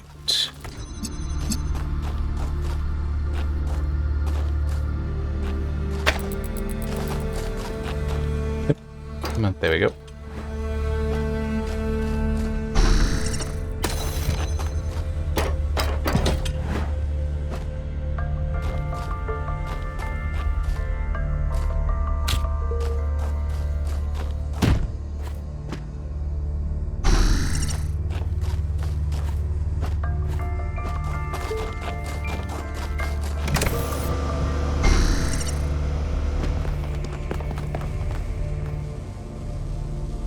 Okay.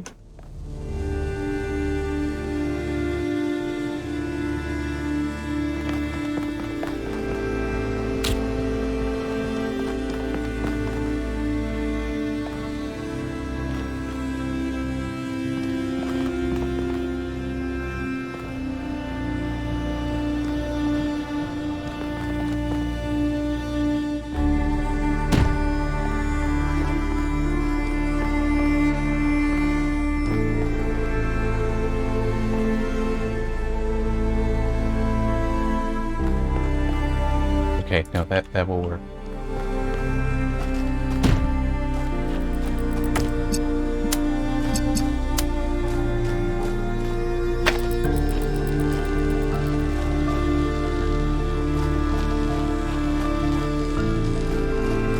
There.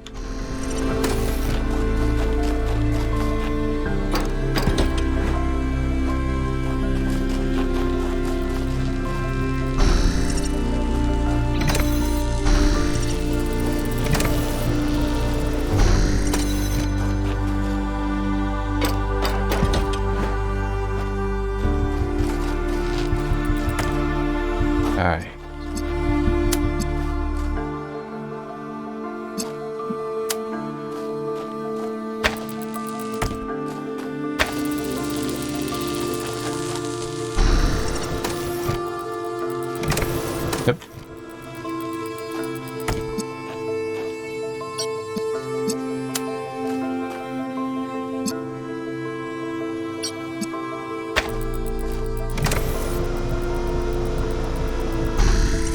Oh. Oh, no. This. Ah, okay, not quite. Huh. Yeah, that's that whole width there. And I doubt it. Yeah, it doesn't. Alright. Maybe that, though. Yep.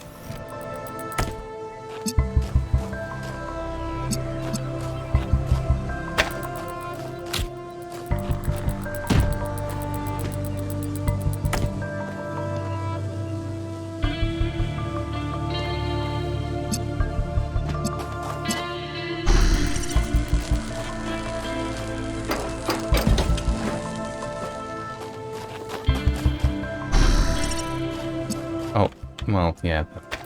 Hang on. Okay.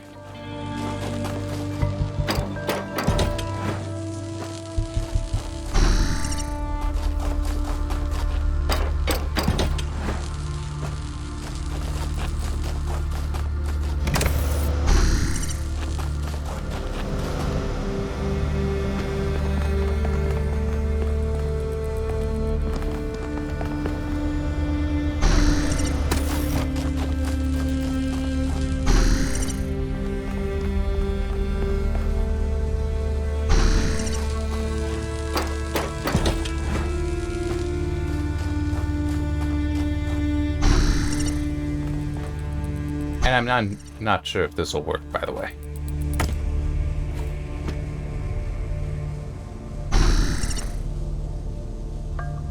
Nope. Alright.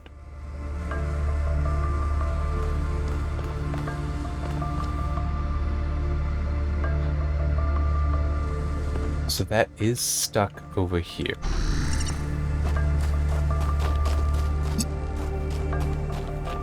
I mean, there genuinely is no way to get this over there. Technically, I also don't have a means of getting that over.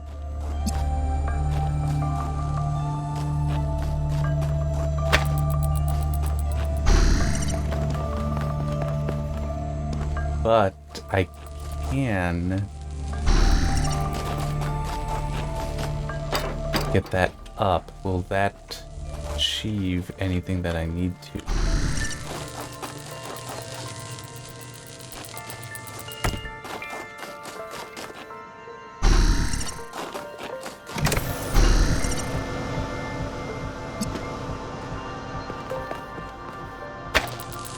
Yeah, I had a feeling that wouldn't quite work.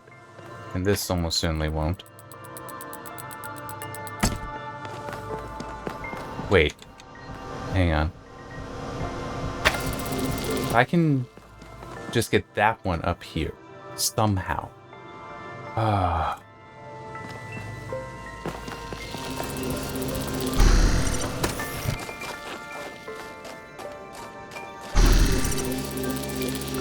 Yeah, I mean, it's easy enough to get over and around like that.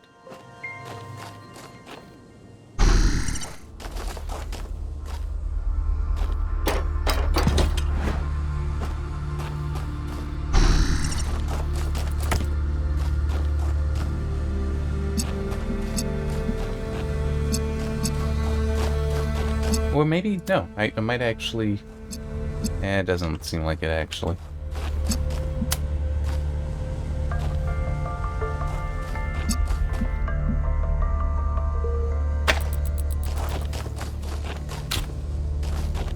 Oh, wait. That may work. There it is. Hey, that worked. Okay.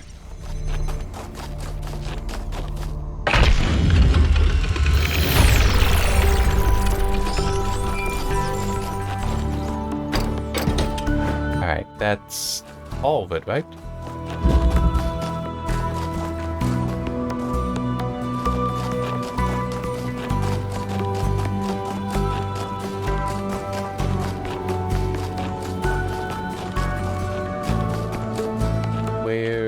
is one of the things. Here. Yep, that's everything. I'm just gonna get a drink of water.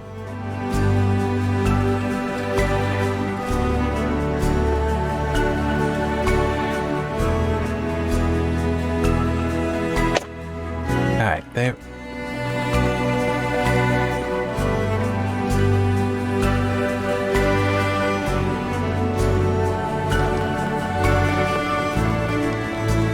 I mean, it's right there. Let's see what the Sphinx says. Wants, whatever. Because I know I didn't visit her. Didn't visit her already.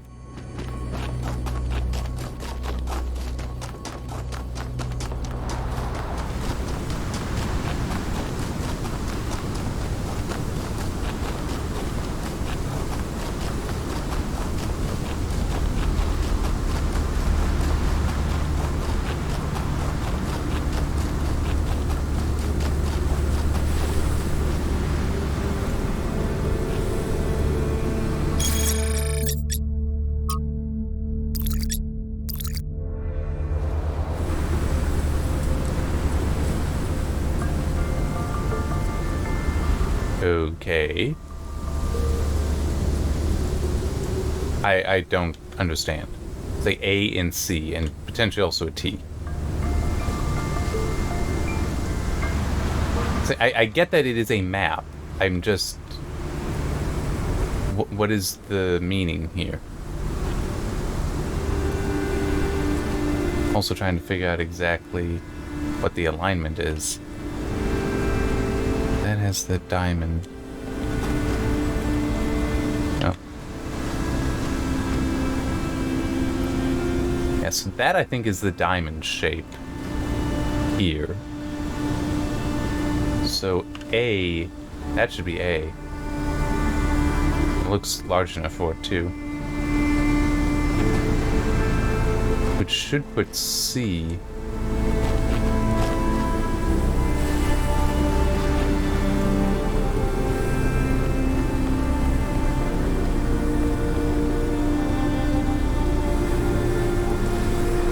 Over here, but it's still just... I don't understand what any of this is supposed to mean. 4, 5, 6, 7, 8, 9. Alright. Might be the 8 puzzles.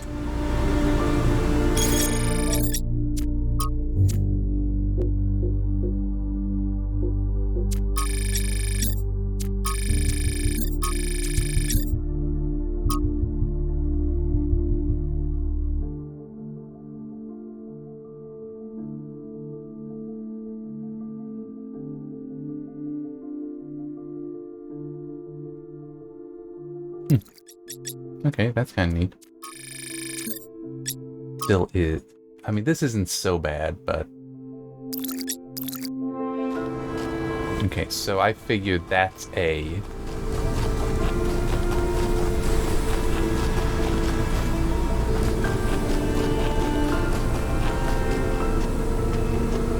Based on that being the diamond shape.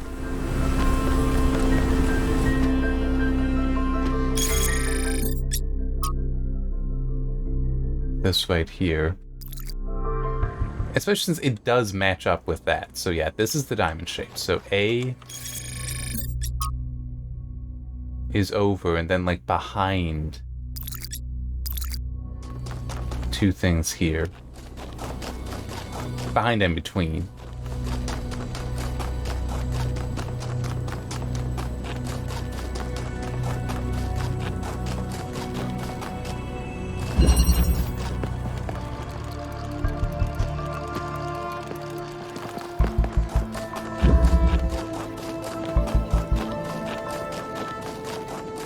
This isn't quite it.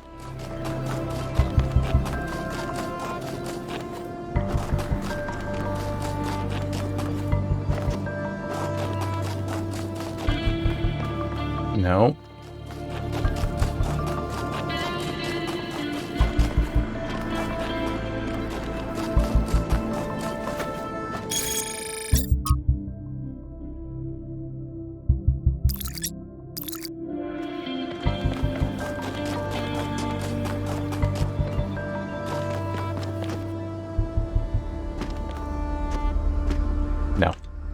That's likely not part of it.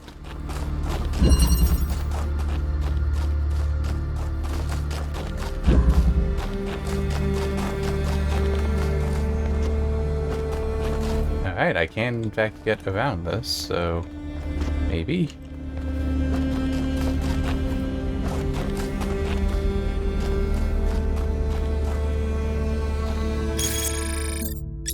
Okay.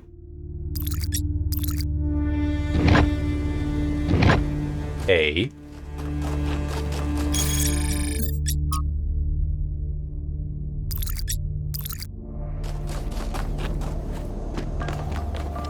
And I did see one of those things in, through one of the other puzzles. Yeah, I need to head up. Basically as far that way as I can go. And I think going up to the tower will be helpful there. As a shortcut, it's like I can just cut across.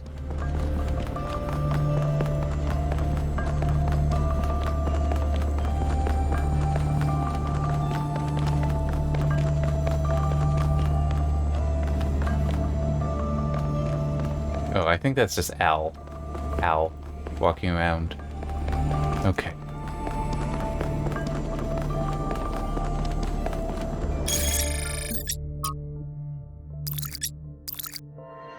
So it should be...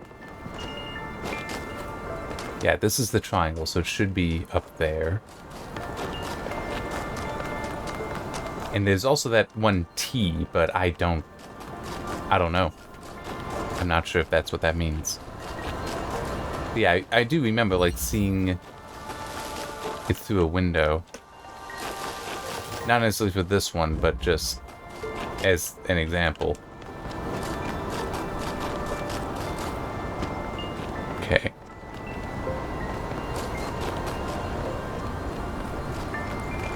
Yep, something right here. Right. See, so yeah, I must have that T there to deal with. Because that didn't do anything on its own. Unless it's supposed to be inverted, which would suck. And it also wouldn't make sense. And I would be that kind of asshole on the development team saying, no, it should accept either. Why? They'll know. No, they won't. No, they won't. And it's going to take them too long to have to run back and forth to try to fix it if it is inverted and they don't know that. So no, have it accept both. No, it's all the way in this direction. So it'd have to actually be in there. I just wasn't sure because... wait a minute. Here it's black. Okay, so this actually may make sense for it's inverted. As in the buttons... I'm assuming with the others, the buttons are out means gold, buttons in are black. So this one will be inverted. That is my guess. At least inverted for what I have been doing. Okay, so...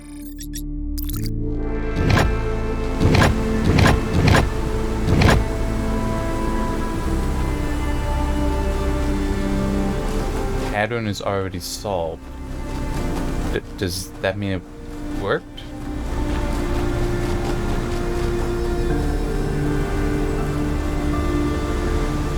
Huh. Alright.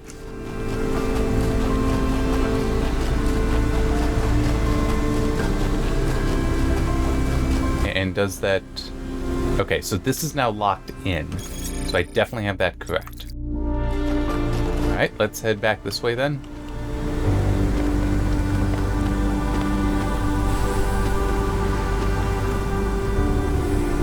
Since this is more or less just straight... It's technically south, but I'm just going to say north. For whatever reason, I'm considering that direction north. Although, actually, let me... Yeah, but wait. This isn't... Alright. Well, I'm used to being in the northern hemisphere, so the sun should just generically be in the southern part of the view. And apparently we are in the southern hemisphere, so the sun is to the north. I wonder if that's actually consistent with the other zones we've been in.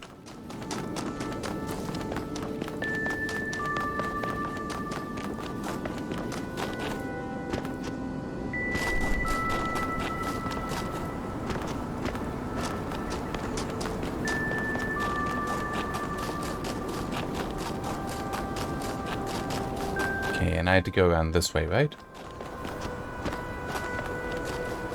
Yes. Okay.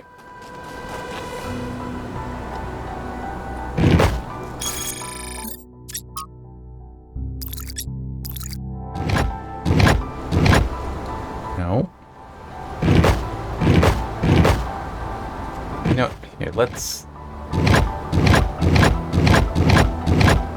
Alright, it is inverted there. Okay. So that's really annoying to me then. Because this, it is gold is tracing out the C, but you're supposed to push in the C. Here, the T is being traced out in black. You're supposed to push them in. So that is actually a significant inconsistency. The only reason I would find that at all tolerable is the fact that it tells you, hey, this is solved. That's it. That it does give you the information. But it's also, you don't know it's going to do that until you try. Oh, you got something to say, Alcatraz? Let's talk. What can I do for you, 1K?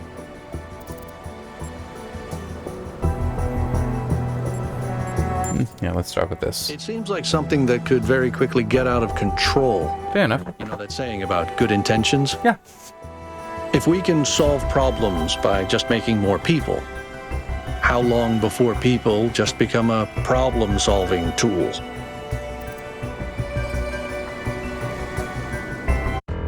So, that's not a bad question, but at the same time, it does require viewing people as having no value. So it is a concern, but it is also one of those, amoral people should not have that problem. It would be a lack of morality that would then cause a problem there. Our ancestors thought they could introduce new species to existing ecosystems, and it never turned out well. No, it's turned out well plenty of times. I mean, like, this is actually a legitimate issue in America. I'm not sure many people know this. That wild horses are actually considered an invasive species, so they don't have various protections. Here's where it gets really interesting, though. Horses did evolve. Well, there are North American... Actually, I'm not sure if there were South American horses, but definitely North American horses. They went extinct long ago. Very long time ago. But we have a fossil record and genetic information. The modern horse, as we know it... I don't know if the American horse is also descended from it, but they evolved in, like, the Arabian Peninsula. I'm pretty sure that is their actual origin, and that's like an Arabic or an Arabian horse is like that is where they came from. The horses we now have in America, the wild ones, were left here by the Spanish conquistadors, where it's like they came, brought them with them from Europe, and let them go free. And they've just bred and developed into the different subspecies, like the Mustang is one. And I know there are others, I just can't think of them, but it's like the Mustang is one of those horses. Here's where it gets kind of curious with the whole, yes, technically they are an invasive species in a very hard line view of it. But they've been here for many centuries now. They are adapted into the environment. And also, they're not genetically dissimilar from the original American horses. So it's this weird kind of thing where it's like, yes, they don't have a direct biological line back to the American horses, but genetically, they are more or less equivalent to descendants of the American horse that went extinct. So it leaves them in this very, very weird spot. And it's also, they don't get certain protections because they are an invasive species, according to the EPA. Pretty sure it's the EPA that regulates that stuff. Anyway, that means that they don't get certain federal protections that so-called native species would. So it's kind of weird and not really a good thing, because like they can be abused in ways that's like, well, they're not a native species, so we allow that. It's like, that's really horrible. And there's also things like a lot of I'm actually not sure if any breed of cattle is indigenous to America. There might be some, I'm not sure, but I think it's reasonable to me that they also came from Europe. Buffalo we definitely had here, which are technically the North American bison. They're bison, not buffalo, but it's like, that's native. But I don't know about cattle. But it is like, they do work here. And there's one movie, it's quite a good, amusing movie, McClintock, where he is in fact a cattle baron, essentially. He's the good guy, but it's like his whole success is based on cattle. And he explains to people, I'm pretty sure the line is basically, God made this land for buffalo. It serves well enough for cattle. And it's just, so you do see it working there where it does fit in. So it's never worked out well. No, it has worked out well various times. Also, yeah, this is also the case. Potatoes are actually an American plant, but everybody associates it with Ireland, part because of the potato famine, but it was taken from America back to Europe and grown there, and it's a major food in many places there. Also, I'm not entirely sure where rice comes from, but if that is in fact Asiatic, and it's been brought over. Corn has spread as well. It's like, these are major foodstuffs that actually has worked out well. Have they disrupted some? Yeah, but there's also been a great benefit to it as well. So to just say it's never worked out well is false. That is truly false. At the same time, though, yes, there are certainly many invasive species that are very damaging. I'm saying we got issues around here because of the Great Lakes, from things that in some cases, I think some of the species of fish and mussels and such might have been more or less accidental intentional, but plenty are just they attached to ship hulls in one port in a different hemisphere, brought here, and they successfully outcompete everything. Because they don't have the normal predators, and it's like, that is a problem, yes. And so you have to do what you can to address that. But it's still, that's bad, we need to address that. Other things, no, it works out all right. I mean, like I said, cattle do work out well here. They probably don't need protection, even if they are considered an invasive species. They probably don't need protection quite like horses. Because I don't even know if there is such a thing as a wild cow. I mean, it's like, they are so domesticated and so much part of our agrarian industry throughout the world, and industry also just, human industry, not just big economic industry. That's like, I seriously don't know if there's such a thing as a wild cow.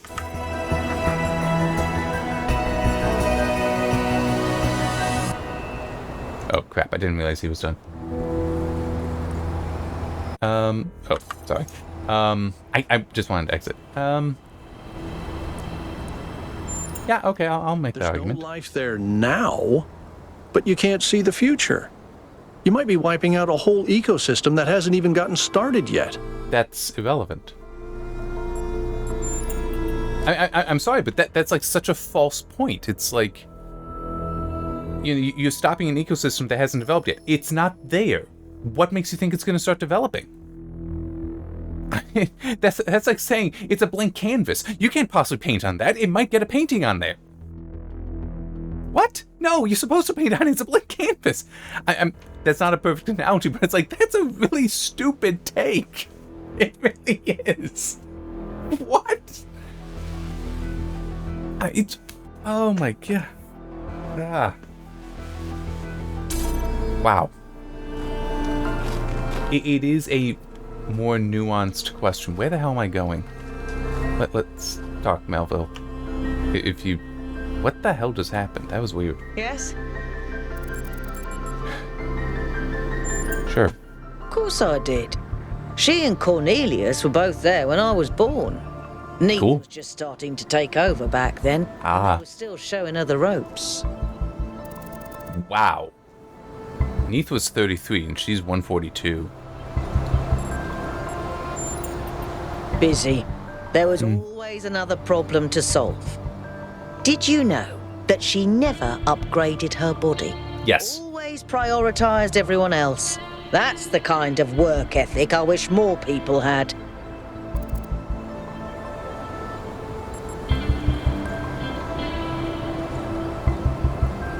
I can agree with this one very much, but I'm gonna go with this one. Just, it's like, as I said, I've got one thing to another, to another, to another, to another, to another, and it's not that much fun. Well, no, it is fun, but it is draining. It is very draining. I would like to take a vacation, but I can't. But one thing is that a lot of it is different from other things, so I do get some ability to recharge. I suppose so. For me, living is doing. But I understand that other people have more varied needs.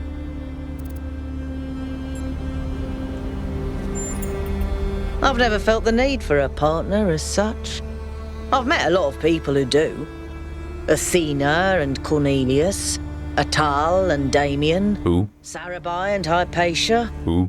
But that's not really for me. So far, at least. Fair enough. But I do have social needs, like anyone. What I like is a pleasant buzz of humanity. Not too close, not too far. Something I can be part of without having it get in my face all the time. I can understand that. Oh, there was something. Oh yeah, with the never upgraded her body. Remember when we saw that first vision of Athena and Miranda? Athena's body was of an older style, and I mentioned that. So it's like, this actually makes sense to me. She never upgraded her body. It's like, yes, we saw evidence of that already. Prioritize everyone else. It is possible that the explanation there is she wanted others to start solving their own problems. So here, I'm giving you the tools to solve the problem. Stop coming to me. The data stream overloads. Yes, they could. There are safeguards to prevent that from happening, but these aren't exactly carefully controlled circumstances. No. It's hard to predict. Yeah. Our brains are absurdly complicated. I can believe that. Which is why it's so hard to make more of us. Maybe she just got sick of things breaking all the time. As far as I can tell, anything, which is insane. Or anything you can think of, but you also can't think of how these things work, so... I used to think it was the only safe way forward. Keep things simple and under control. Now I'm not so sure that ever made sense. She's so innocent and full of wonder, it should make me want to retch, metaphorically speaking. But I'll admit, she's sort of charming. Okay. Crap, where the hell am I trying to go? I want to get down to A. I have no idea where I am at the moment. I've gotten so distracted. I'm at 4.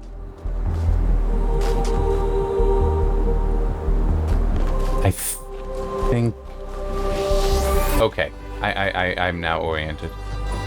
I'm on the other side. I need to cross...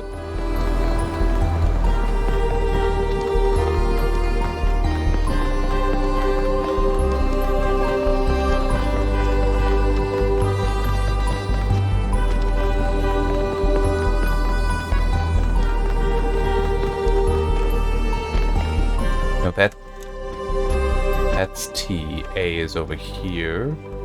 Not behind this one. I need to go down.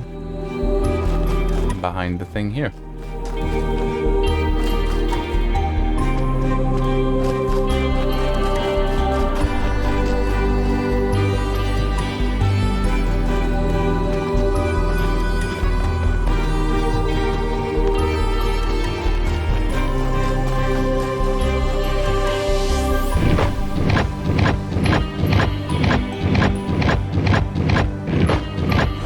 There we go.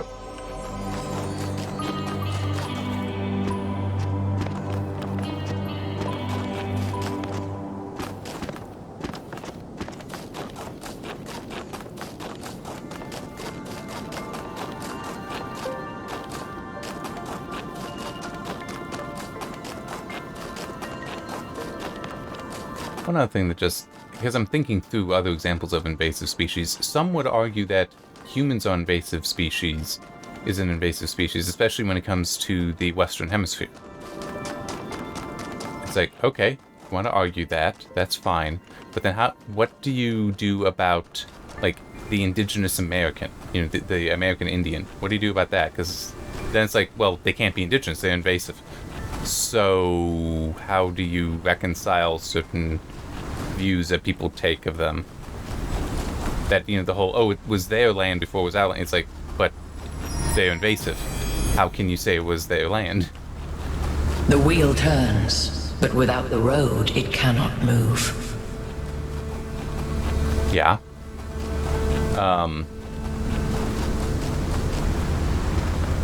Although, what if you put a strap on the wheel? So it's used for power delivery. Anyway, but no, I mean, it's just one of those, at what point does a technically invasive species cease to be invasive? By time standards. Which is kind of the thing I was talking about with the horses, is that with the wild horses in America, it's like they're genetically equivalent to the American horses that went extinct. So should they now no longer be considered invasive? And it's worthy questions.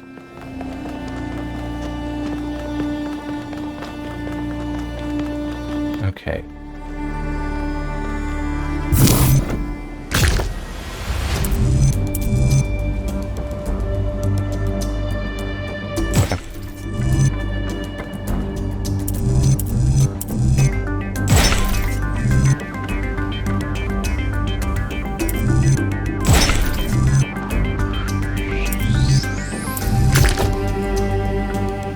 Okay.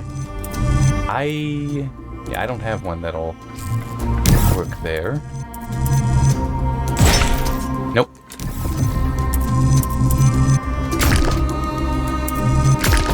No.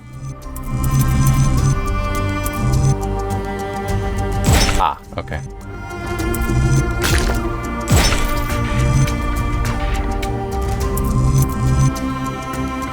Oh, I didn't realize it was like that. Okay.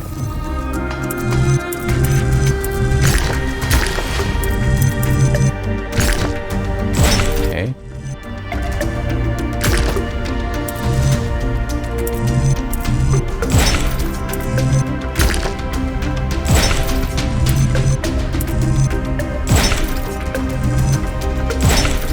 There we go.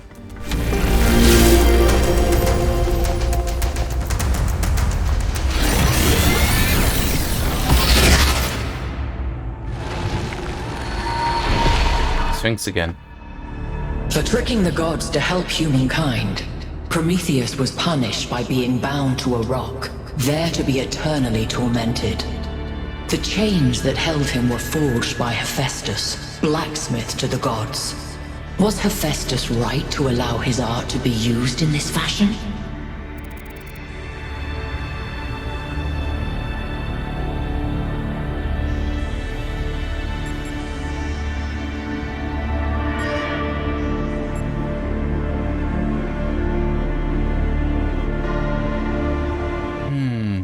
See, the problem here is, do you want to just say that Hephaestus was free of all culpability? I don't want to go with this one because it's like, is it necessarily right for Hephaestus to simply refuse like that? Was it always his duty to behave, though? And I don't necessarily want to go with these. I'll go with this one. I don't necessarily like some of the implications here, though. Because, I mean, it is kind of a combination of he had a duty to forge the chains, and he could disagree with Zeus, but that doesn't mean he would be right in refusing Zeus. So. And is Hephaestus therefore absolved of the responsibilities of the creator?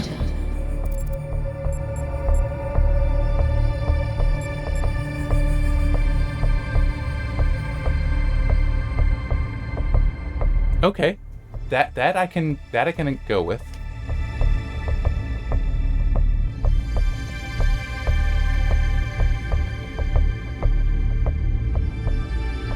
It still is a dangerous thing because it can still be worthy to discuss the morality of Hephaestus, but I guess I can't use a video for here. It's too long. His distraction from the unjust laws decreed by the gods. It's like that is underlying what you need to be focused on.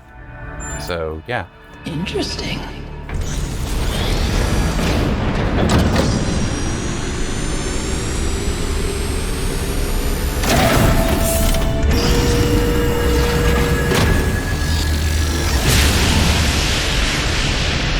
Activate the tower on the desolate island. Solve the puzzles, enter the tower, speak to an entity, turn on the beam. It's like she's appealing to our past, reminding us of where we came from, but changing enough elements to make us view our history through a different lens. Or maybe I'm completely missing the point. I don't know. You might have something there. I read about this in a book. It's called defamiliarization. Yakut? I think I'm actually impressed.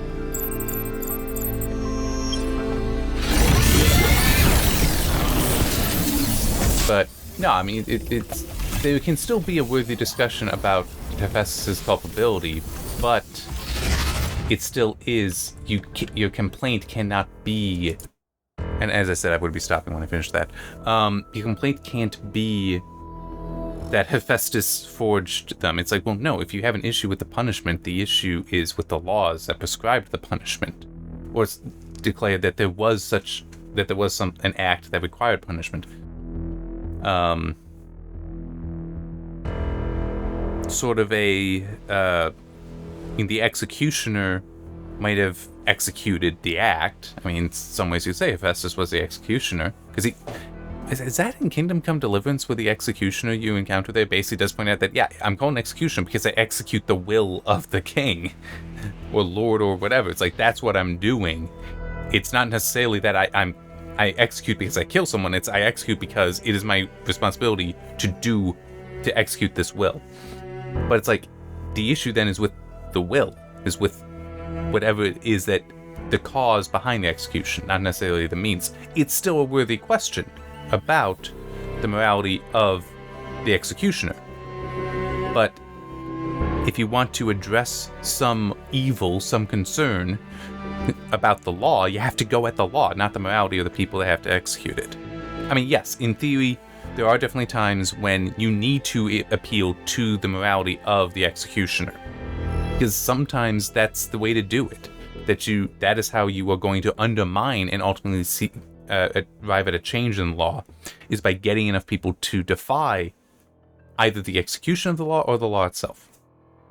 But it's still, ultimately, the goal is addressing the law. I need a drink of water.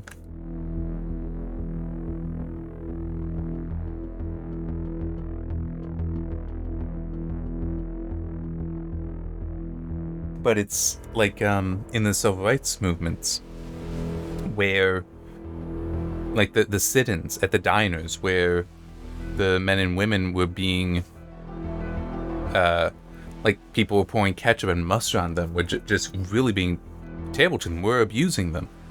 And also when like dogs and fire hoses were being sicked and used on the people, causing harm. Something very critical there was that the resistance wasn't being given to it. I mean, some, because if a dog is biting you, you're gonna react, but it's doing that to expose the amorality of the actions here, of the executioners, of those actions, those who execute the actions. But ultimately, you wanted the laws enabling them and even calling on them to do that to be defeated. And I can believe that there would have been some people on the side. Some were definitely police. I'm not sure necessarily how many of them were just police. Some of them could also been, well, in the diners and such, that would have been citizens doing it. But the dogs and the fire hoses would have been police. But there would have been some that also would be like, you know what, no, I'm not good with doing this.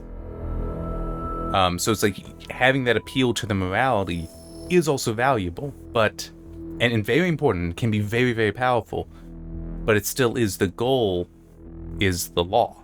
So it's kind of, it's an interesting question, and I kind of liked how that was presented there, but it did feel like, I'm having to pick just the best of what you're giving me, not the best answer I would give. It just happened to work out to, yeah, actually, I'm good with that one. Alright,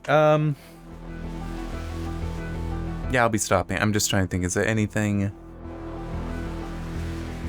more to mention, to talk about here? And nothing really coming to mind. I'm sticking with right now, it's a 3. Hopefully that continues. The storytelling I have an issue with. The story itself I'm good with. And just with the storytelling, I mean the whole no explanation of the significance of Miranda being a daughter. And even then, what Byron gave, while it gave some, I don't think it gave it all. I don't think it gave enough. And hang on just a second. I think this will work. There. It's like, why not just mute it?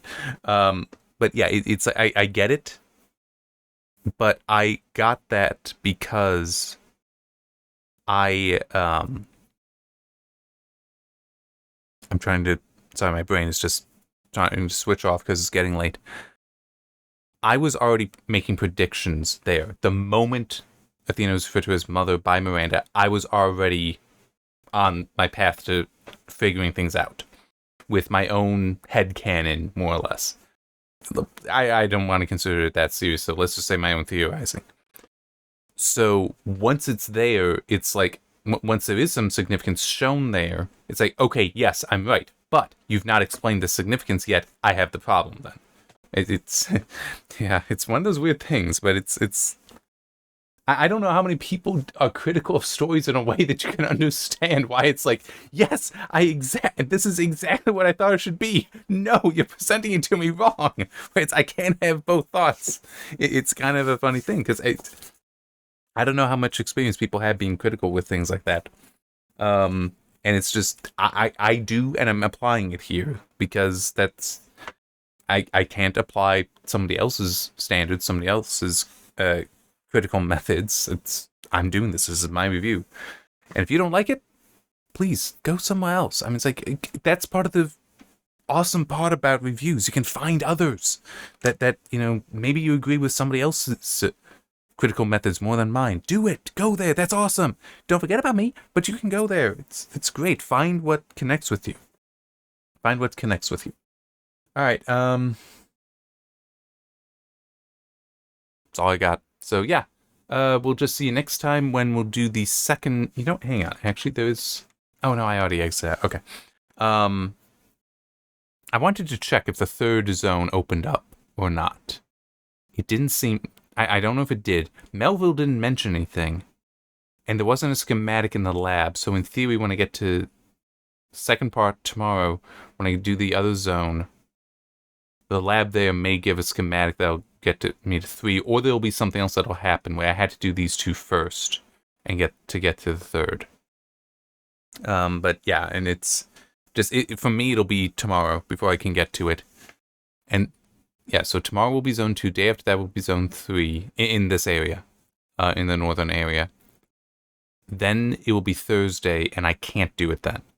I have other things I need to do on Thursday, so Friday would be the day when I'd get to west or south, which is in a way good, because I'll be able to put more time in on Friday. So I might be able to get like the full zone, well, all 3 zones for that area done on Friday. Then Saturday, the next, and then Sunday. I don't know if that means things I don't know how things will work out. I don't know where the end is, because it's also the golden doors and all that. But yeah, so this might be, if I'm lucky, if my guess for timing is right, this may work out that I only have about a week more of gameplay I need to go through, and then I can get to the writing, which will be fun. All right, see you next time.